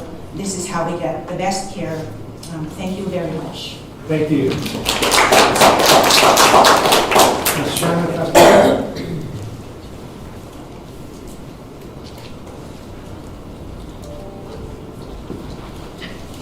Solemnly affirm under penalty of perjury, the testimony you're about to give will be the truth, the whole truth, and nothing but the truth. I do. Please state your name. Hi, I'm Shannon Castellano. I'm the Chief Nursing Officer for Mount San Rafael Hospital. Good morning, Commissioners, ladies and gentlemen. My career in healthcare began in the emergency department at Mount San Rafael Hospital, a place where collaboration was key to providing the best care for our patients. How fortunate we have been to have community partners who have worked alongside us, ensuring that the patients of Los Angeles County received the care they needed. In those early days, the nursing staff could always count on Trinidad Ambulance to arrive in our hour of need, stepping in to help however the situation required. In rural medicine, we care for our neighbors, our friends, and family, the people we know personally, the ones we grew up with and went to school alongside. Our connection to them runs deep, and our goal is always the same, to ensure they're simply going to be okay. It takes every resource in our community working together to make that happen. In rural healthcare, it's not just about providing care. It's about caring for those who mean the most to us. I vividly recall many nights when our teams operated with a skeleton crew, nights that always fell under a full moon. The ER would be bustling full of critical patients with only one doctor and 2 nurses on duty. One particular night that stands out, Paul was there, the ER was busting at the seams. Every room with a critical patient, one suddenly requiring CPR. We were very stretched beyond our capacity, spread thin, and our resources were scarce. We were drowning in that moment. Our clerk placed a frantic call to Trinidad Ambulance, who immediately came to our aid, stepping in to fill the gaps during our greatest need.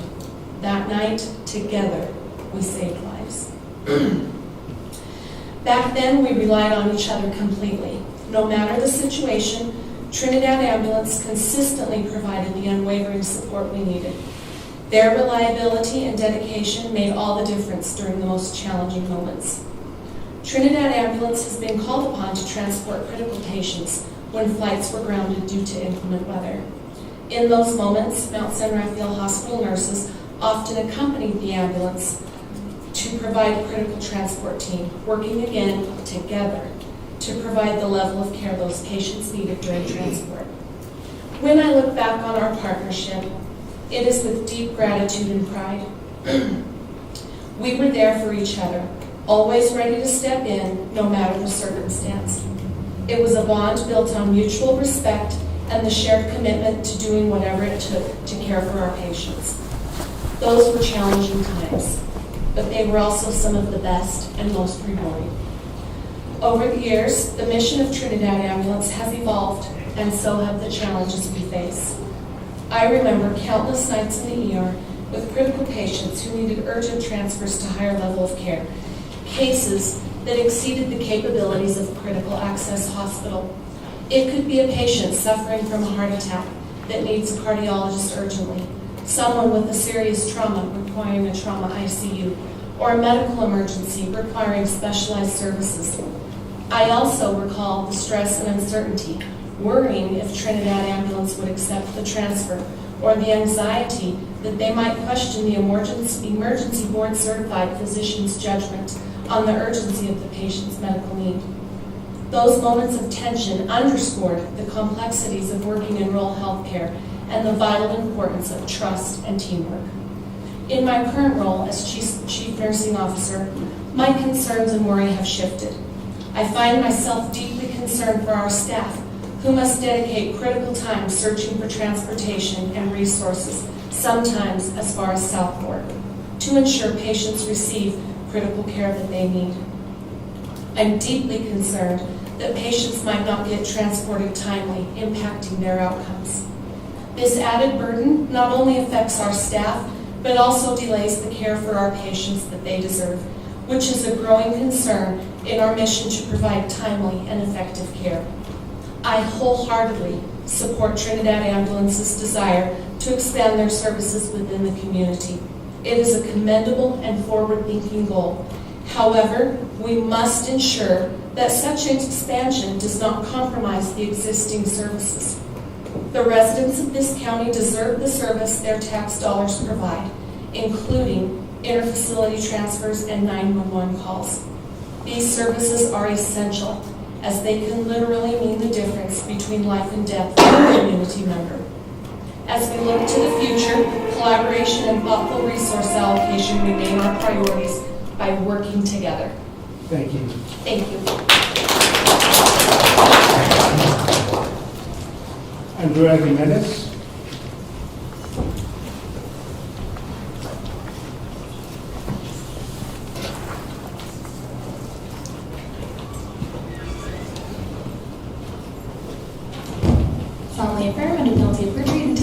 about to give will be the truth, the whole truth, and nothing but the truth. I do. Please give your name. My name is Andrea Jimenez, and I represent myself, I guess. I'm a taxpayer. Thank you for giving us the opportunity to comment.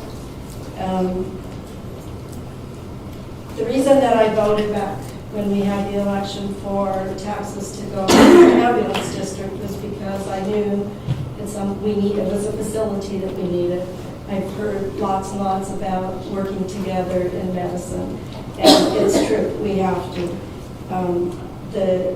The district has, from their plan that they proposed, they've reached out to several partners. They've listed quite a few, some that they didn't mention, and maybe they did reach out. Salud Community, or the Salud Services at Mount Carmel, Lucy Norell has office hours, and Mount San Rafael has extended office hours, which helps prevent some of those patients to go to the ER when they can go to a non-ER medical facility. I know not everybody has rides, and I actually was researching ambulances. I didn't know there were 4 kinds, emergency, non-emergency, and there was a bariatric and something else, I can't remember. I think that the plan is great, what it's offering to provide more and more service, but not at the taxpayer dollar. I think if there is another entity or business entity that you could develop, nobody's going to cry if more providers come to Trinidad, because you can never have enough. And maybe I'll see my husband more. We already pay for the tax dollars, the property tax, and I guess I'm getting old now, because it's like, that's fine, I pay for that, I pay for Medicare, I pay for Medicaid, I pay for the indigent care programs. Why do I have to pay again? And, you know, as running a medical business, I know everybody's behind the 8 ball. Don't question the doctors when they ask for an ambulance, because you're not an insurance company. So don't question them like the insurance companies do. It's a crazy time for medicine providers, and we do need to work together. I wouldn't want a surgery without an anesthesiologist, and we need to do that. I think the first and foremost is transferring patients. And I know there's the fight with the insurance companies. Oh, it wasn't emergent. Okay, well, this person's there. It's not emergent, but I can't just leave them. They're 80 years old. I understand that. We all understand that. We provided care, millions of dollars of care for free because we couldn't get reimbursed for it. And that's where I think you're doing a good job with getting your grants. That's awesome. There's tons of them out there. If you need help, I can help. Continue your program, but don't do it under the ambulance district. Do it as a different entity. But please I'm getting old, so I might need you someday. So if they call and say, go pick up Miss Amanda to their house, please come. Because you know it's not like the people that do medicine that live with you. Listen. So please. And that's number one. We really need that. I think we were blessed. My mom and dad didn't need that. My brother was at the hospital. He had to wait 5 hours. That was my last point. If you don't have enough people to provide the care right now, just for the ambulance, I don't think hiring one person is going to fix that. And if there was another emergency, I understand that. We waited patiently. I would have taken them, but they wouldn't let me. So we had to wait patiently, and that's understandable. You have to prioritize. But the fact is, do you even have enough people right now to provide all the necessary transports that we need? We want to stay in Trinidad. We love living in a small town, and this is just one of those things that's tough. And we appreciate you being here. We appreciate the hospital. We appreciate the ambulance.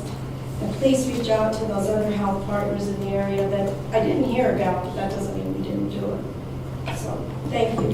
Thank you for your time. Norfolk Fire Department District, Mr. John Jenkins.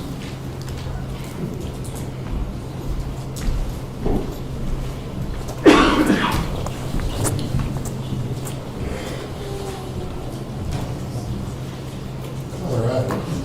Only affirm under penalty of perjury, the testimony you're about to give will be the truth, the whole truth, and nothing but the truth. Yes. Please state your name. My name is John Jenkins. I'm the Stonewall Fire Protection Chief.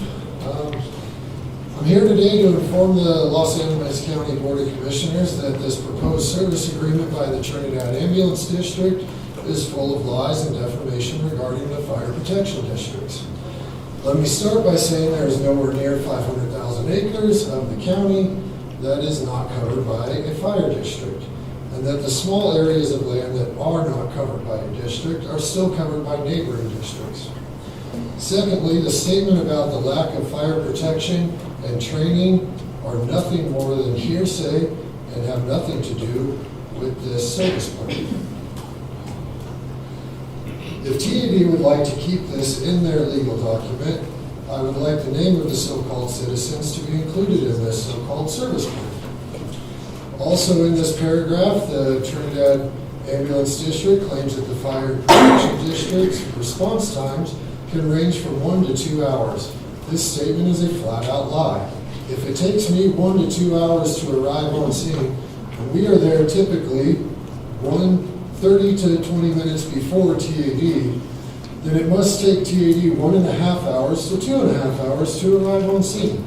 Now, if they are talking about our fire response times, to which I have no idea this would have anything to do with their service agreement plan, then yes, it may take over an hour depending on the location of the fire, and that does not have anything to do with a lack of fire protection or a lack of fire training.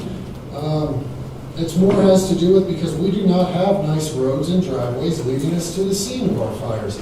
Many times it is an hour to 2 hours of a hike uphill through steep terrain, carrying all of your gear and equipment needed. The statement that TAD is claiming that they provide funding and insurance to the fire district is partially true. They do cover the medical equipment and medical malpractice coverage. But the cost of communication equipment and workman's comp is incurred by the fire districts. I would also like to take this time to give my opinion to the community that may not be aware of the purpose of this, my opinion, the purpose of this change of agreement. The Trinidad Ambulance District has lost a lawsuit with the local hospital concerning the interfacility transfers, i.e. a patient being transported from one hospital to another for a higher level of care. The reason they lost this lawsuit is because there is a service agreement with the county stating that they shall provide interfacility transfers for the county hospital. Nowhere in this new agreement do they cover any of the current obligations that they are to fulfill. Example, interfacility transfers and the quick response team program. That is in the current service agreement, okay? While this new community paramedic program may provide for a much-needed mental health and non-emergent care for the county, in my opinion, it should not be used to alleviate the Trinidad Ambulance District from its current service agreement obligations to the citizens of this county. Furthermore, if TAD does not publicly retract the false statements in both newspaper and social media sites, the Stonewall Fire Protection District will pursue legal action against Trinidad Ambulance District.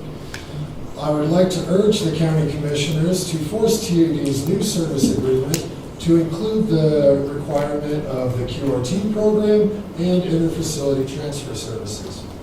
Do you have any questions for me?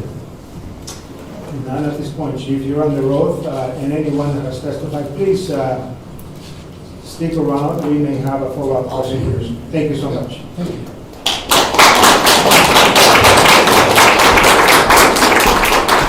Citizen Albra Garrett.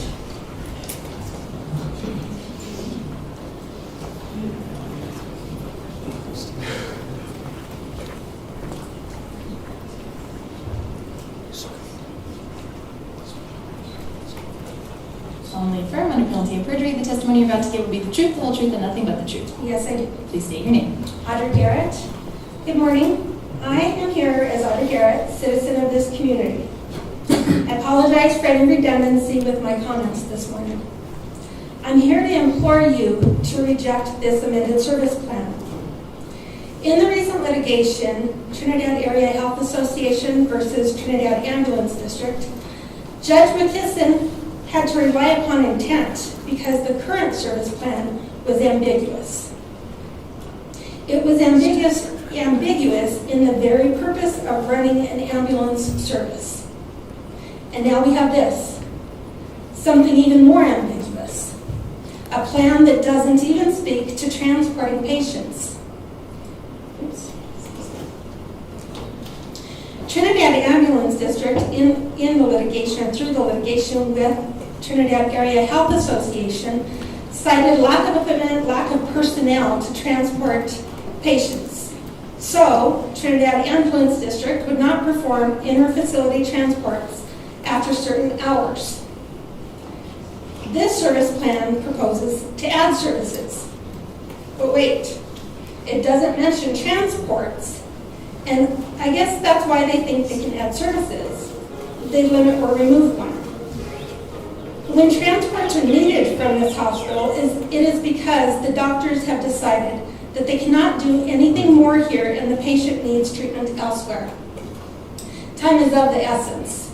Citizens of this community who pay taxes to sustain Trinidad Ambulance District should not have to wait for an ambulance to drive an hour from another community to get here, to turn around and drive more than an hour to get to another facility.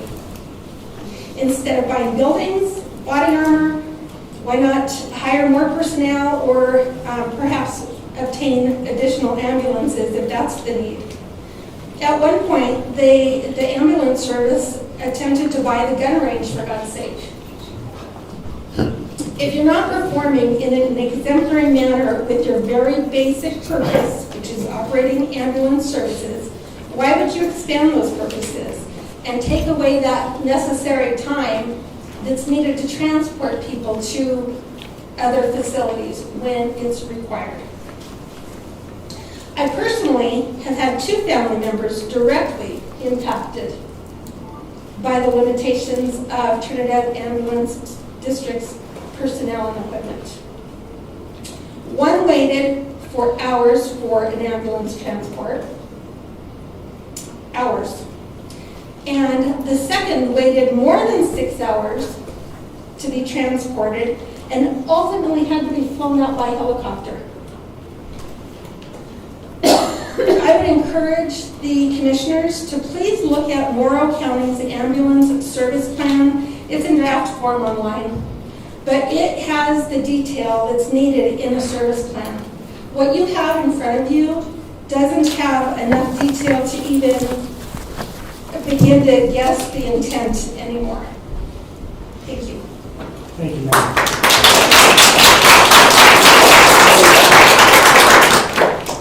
I'm going to call on Sarah Jane Rubovic.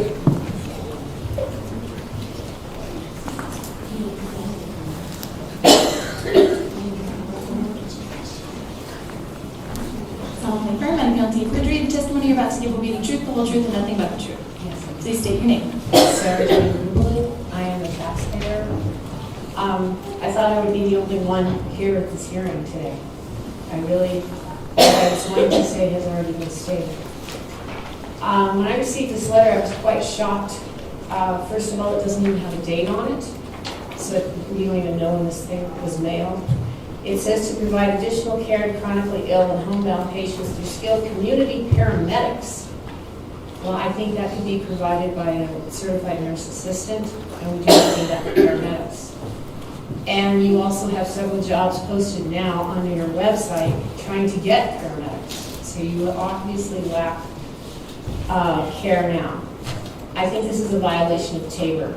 This is a tax district. It was approved in 1989, even though Tabor didn't go into effect until a couple years later. I think by changing the name and the criteria about what it is doing and implementing is a direct violation. I think refusing to transport a patient is not practice. When you have paramedics that are on working for 40 hours at a time, you were, first of all, looking at air. Secondly, when you refuse to transport a patient, I think that is malpractice. You currently have too long of a response time, even at your new facility. There was a horrible motorcycle accident at 5 Points a couple months ago. Everybody was there, the police department, the fire department, everybody. It took the Trinidad Ambulance District over 12 minutes to respond to that accident. I was there. I was the second car that came through the intersection. By the way, Frank Shue was there, who's a city council member. He was right there too when it happened. On February 8th, 21, 9 days, well, there were two incidents that happened. First was my mom's friend, Bob Risley, fell down the stairs at her house at 812 Pine Street. It took the Trinidad Ambulance District over 25 minutes and 3 911 calls to respond. They didn't respond at first. The second call was questioning where they were. The third call was to tell them they went the wrong way on Pine Street. At that time, they were down at the Mount Carmel, which was only about 10 blocks away. The second one was on February 17, 21. My daughter was severely ill. The night before, she was fine. She had a mass come up in her abdomen, and they were trying to get her transported to Pueblo. In her medical record here, there is at least 4 referrals or 4 references from different physicians at Parkview Medical Center saying Trinidad Ambulance District again refused transporting a patient. My daughter that night, I took in a car by myself in the middle of the night up there to Parkview. She was ashen gray and in a wheelchair by that point. 5 hours before this all happened, she was fine. She was at the grocery store with me at 6 o'clock at night. That night, I had to sign her out and drive her by myself. When I showed up there, they asked, "Did you fly here?" And I said, "I went as fast as the wheels would go on that car." I don't think the Trinidad Ambulance District is fulfilling the needs of the citizens of this community. Why is the Trinidad Ambulance District paying for attorneys, mailing, Mr. McLaughlin, architects from Connecticut to design your buildings and to pay for a move that's essentially way out of the area? Everybody knows you have 4 minutes from when the time a person goes down, if they are unconscious and not breathing, to respond. It's taking your response time much more time than that. I asked for actually the Trinidad Ambulance District should be dissolved. It should go back to the care of the city and the county because they did a much finer job. Thank you very much. My daughter's name is Sally Rublin. If you'd like to contact her for comment. She couldn't be here today. She's in school. Thank you, ma'am.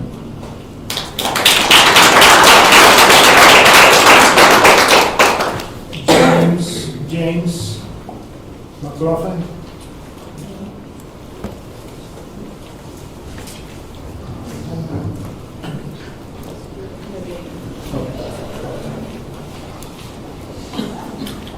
And at this point, those of you that would still want to contribute testimony, you'll be more than welcome to. I don't know if you have any more signed up there, Mr. Dorrington, on the signature sheet.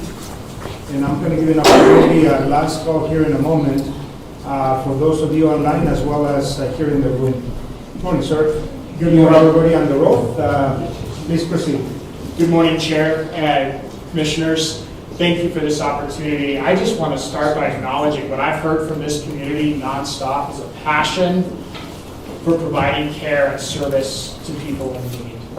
And I want to say that touches my heart first and foremost. I am the Director of Community Paramedicine at the Youth Pass Regional Health Service District.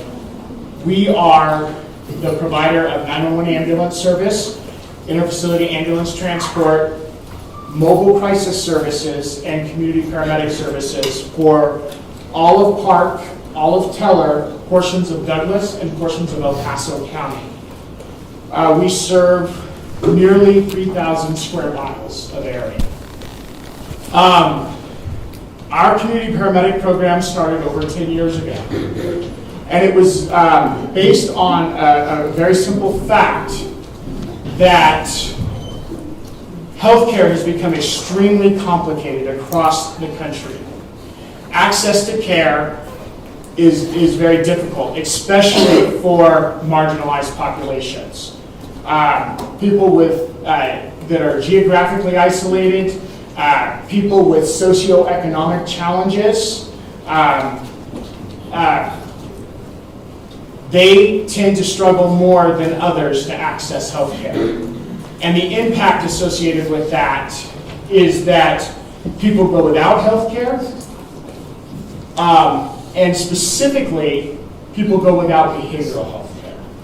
And I want to talk about that for a moment, because I think that is the area where our program has the most impact, and there's a significant opportunity for service here.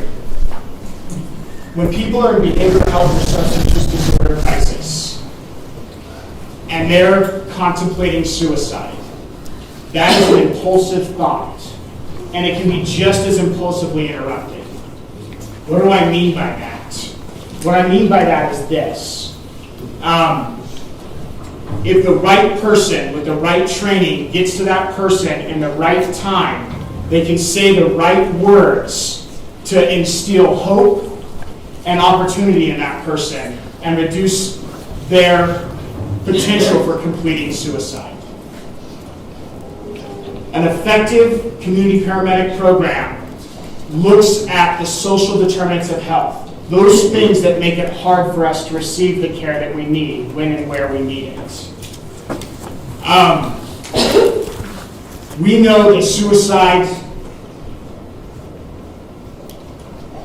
cuts a life short, and that is absolutely true, but there's also a socioeconomic cost to completed suicide. Every single completed suicide, according to the Center for Disease Control, has an $800,000 cost to GDP. That means every time you interrupt a completed suicide, you reduce the cost of suicide, both financially, but more importantly, in human cost. Our program has been going for 10 years now. We have contacted over 2,000 people contemplating suicide. And we've had an opportunity to make a difference in those lives. We don't do that alone. I tell everyone, we are not the answer to every problem, but we have the community partners that have the answers. A community paramedic program is about making sure that clients have the access to the care they need. It's about getting the right care to the right patient at the right time in the right place. The truth is, not everyone who calls 911 needs an ambulance ride. The most expensive form of transport, an ambulance ride, to the most expensive destination, an emergency room. A lot of people just don't know how to navigate our healthcare system because it's so complicated. Most people, when they go to the hospital today or when they go to the emergency room today, they don't receive one bill. They receive multiple bills. And you have to have a PhD to understand what they're charging you for. And if you call your insurance company, you're not going to find help there.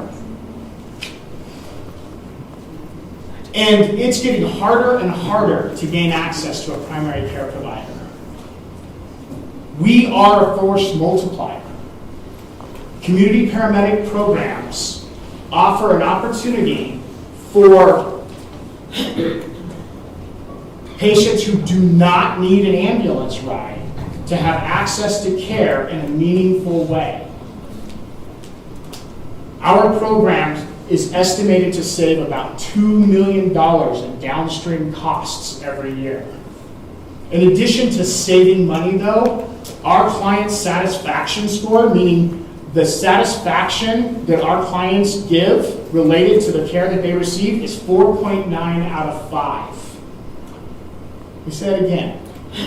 Our clients report that on a scale of 1 to 5, where 5 indicates excellent, they give us a 4.9 out of 5. That's what I'm most proud of. They love the service they receive, which means next time they're in need, they're going to turn to us again.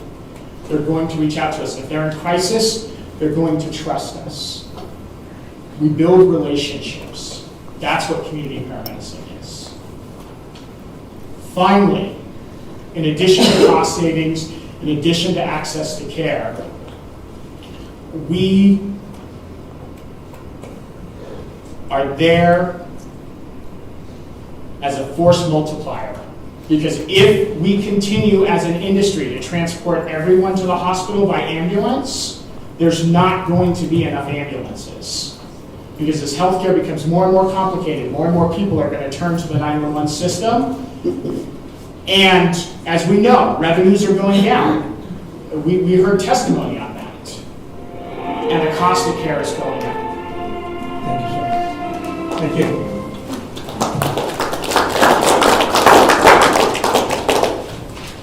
Sir, I'm married. Filmmaker, and if you refrigerate the testimony you're about to give will be the truth, the whole truth, and nothing but the truth. So help me God, yes. Please state your name. My name is Mary Mazzara, and I am not here representing Dr. Mazzara or Mount San Rafael Hospital. I am a taxpayer in this community. I was not prepared to speak today. But I want to discuss something that probably hasn't, first of all, thank you guys for what you do, and thank you guys for serving your community. We appreciate that. I think there's something that's kind of been overlooked a little bit, and that's liability. We're liable. You guys are hired to do a service, okay? And that service is for the people. The people pay for that service. And if you override a physician's determination that you're not going to follow through on that service, you put yourself at risk, you put the doctor at risk, you put the hospital at risk, and you put the county at risk. Now, I'm sorry, but you are hired to do a job. And you have to consider the most important thing, and that is the person that is in the ambulance. And did you go to medical school? Did you go to residency? You don't have that right to override a physician. As a matter of fact, I'm pretty sure there's laws that stop people from overriding a physician's desire to care for his patient the proper way.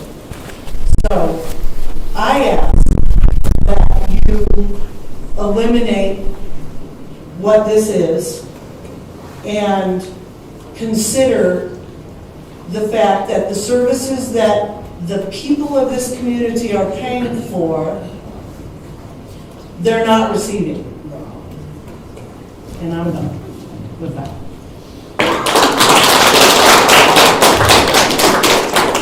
Renee Valentine.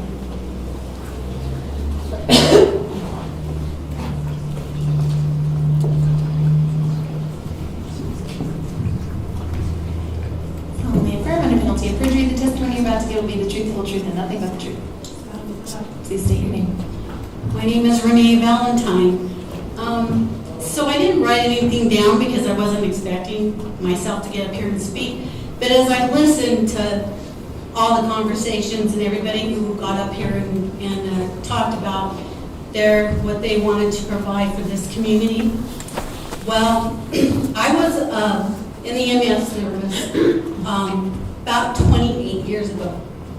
And I was part of the service when the Trinidad Ambulance District was formed. And so the conditions we were in back in the day were pretty scarce and sparse, and we didn't have a lot. So when the ambulance district was formed, that gave us the opportunities to upgrade our ambulance, to upgrade our education, to upgrade our equipment. It was like, I was grateful, so grateful to the people in Los Animas County for passing that. We were 6. We rotated from Either we had a crew that worked 48 hours on the weekend, or we had a crew on that worked 24 on, took call 24 off, and we made every transport when a doctor required it. I can't even believe when I heard that you all were refusing transport for anyone. This is taxpayers' money. I was so grateful for that taxpayers' money that I was willing to do anything. I made trips to Denver, Colorado, 2 days. Two transports, twice, back and forth, back and forth. We had a backup crew, and we didn't have a third backup crew, okay? So we had to cover the county when we were out on a transport, and the backup crew could not leave to go on any other transport. So I get that, okay? But the thing is we didn't have enough. We were small, and so we did what we could do. When I first started, we didn't even have a bay for the ambulance. We had to go out in the middle of the night and put chains on or whatever we had to do because we didn't even have a bay for an ambulance. So I understand and really appreciate the thoughts that are going into what you want to provide for our community, but your number one responsibility are the people in Los Angeles County and transporting and caring, because that's why that district was formed. That's why you have the money that you have now. That's why you got all the things that you have. 3 buildings in 25 years. My God, I was so grateful to finally have one bay for an ambulance. And the other one was downstairs because we were in the old COG building when we finally got, we were able to move out of the community center. We were in about a 6x6 room where we had 2 cots, a refrigerator, a stovetop, and 2 chairs at a counter that we ate at. And we worked and we responded. We got that call. We usually slept in our clothes. We jumped up and we would have things that we had to get ready to go. I don't know, there were times probably that our response time, but we didn't have fire department. We didn't have police. We went out on our own, 2 of us. And if we couldn't do the job, then chances are you didn't have a job. Now, I'm not a big person, so let me tell you, I had to go through a lot of things as a small female to work as in the EMS system. And I had to make sure I was able and ready to lift somebody who was 350 pounds with my partner. So one of the standards I had to comply to be on the ambulance. So part of me says, great ideas, but your responsibility is through the ambulance district for the people in our community and the care. Thank you.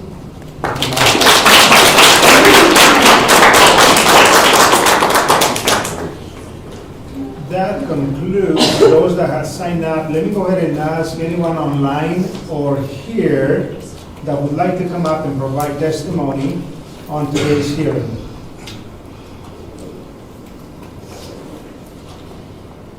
Once again, let me ask the question. Please come up.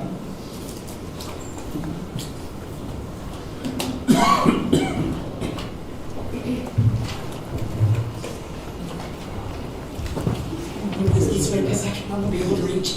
Solemnly affirm under penalty of perjury the testimony you're about to give will be the truth, the whole truth, and nothing but the truth. Yes, ma'am. Please state your name.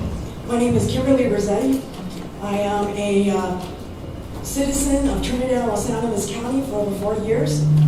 My roots go back a lot further. My mom was born and raised here. I didn't come here to speak. I came here to find out what this was all about. Because I got my letter, and all I heard about was rumors. Rumor this, rumor that. I have no idea. I'm still not quite clear on what's happening here today. I'm sort of upset that everyone is attacking these people. Maybe their plan is poor. Maybe it needs to be revised. Maybe this helps them look at things that they need to go back to. But as a person who could truly speak on healthcare, let me tell you, there is not a person in this room that is not guilty of something. I'm fortunate enough, the one nurse that here has left, she saved my life during COVID. I had her number in my phone because of her students that went to the high school and I helped her. Why in hell, when I was about to die, I called her number? I do not know to this day, other than it was God's intervention. And she helped save Deanna and I's life. I thank God I have a physician that I've had from the moment he became a physician. He replaced the physician I had. He knows my family. He birthed my children. He took care of my parents until my parents' insurance changed, and they had to go to another provider who screwed my parents up totally because he did not have the care that the gentleman in this room did, nor did he have their background. So we can point fingers all day long, let me tell you. With my follow-up care, I started here.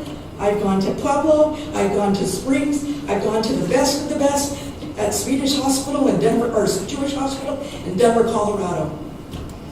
Let me tell you, I've seen it all. The doctor there told me I was goofy in the head about my COVID. There was no such thing as long-term COVID. And I was studying because he was the best of the best. I started my career at Mount San Rafael Hospital after I graduated from TSJC in the emergency room. I was an emergency room clerk, and I worked hand in hand with everyone. We became best friends to the ambulance crew. They'd come in the emergency room during the night. We'd have conversations. I'd help them where I could.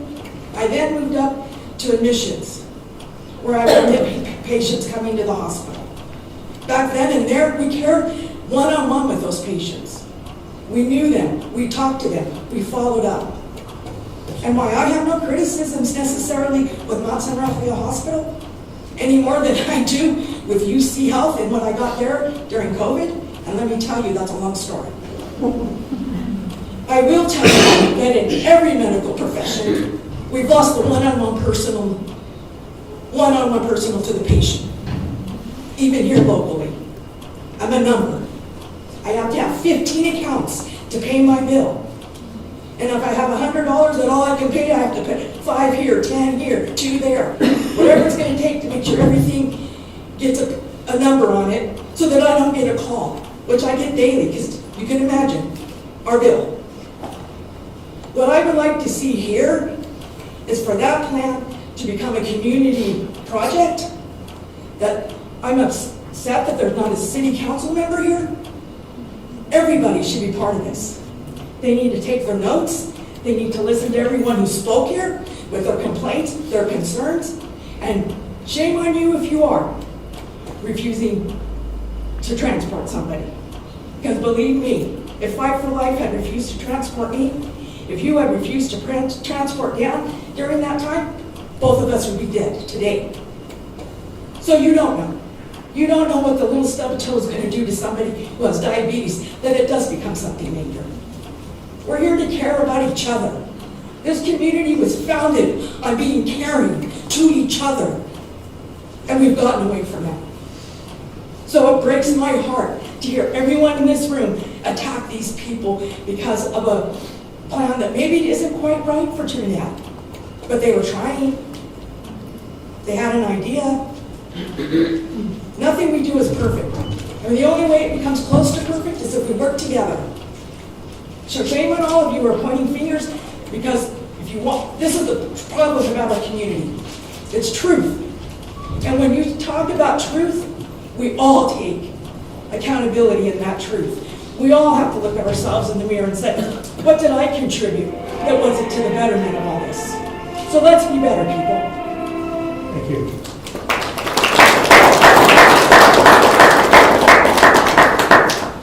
Once more, let me go ahead and invite anybody else, both online, come and serve.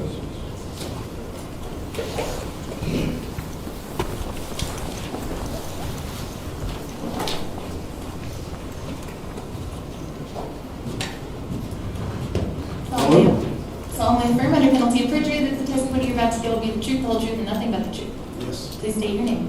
My name is Jeff Lewis. Please disregard the uniform. I am a resident of the county, no property owner. I have a couple people in my house that could greatly use this service. The gap between hospital and physicians, EMS. Home health failed the system. My family could not use the system of home health. Services really aren't there, very limited, talking 15, 20 minutes, in the door, out the door, gone. This service would be a great benefit in my opinion. I have 3 people in my household that could use services as such. For the hospital, I have a question for you guys. I understand your concern, the interfacility transports and all that. My question is, if you are so concerned with the safety and health of the community, why don't we expand services there? Why don't we go past 25 beds? Why don't we add an ICU, pediatrics, and OB? My daughter had an asthma attack a couple years ago. Went from coughing to not breathing. We have all the stuff at the house to take care of it. I drove past your hospital because you don't have the services required. Plain and simple. As a resident, I have been doing this for 20 plus years. I've never seen anybody I've worked with, and I've worked from East Coast to here, never seen anyone say, I'm not doing this. It's too dangerous. Weather's bad. Too cold. Too tired. Never seen it. I've worked with nothing but professional people here and across the board. As a resident, I think this is needed in some remote areas. Is it perfect? May not be. I don't really know. I haven't really looked at the fine details. I just know that this service, I could have used it in my household as a resident. Once again, please disregard all this.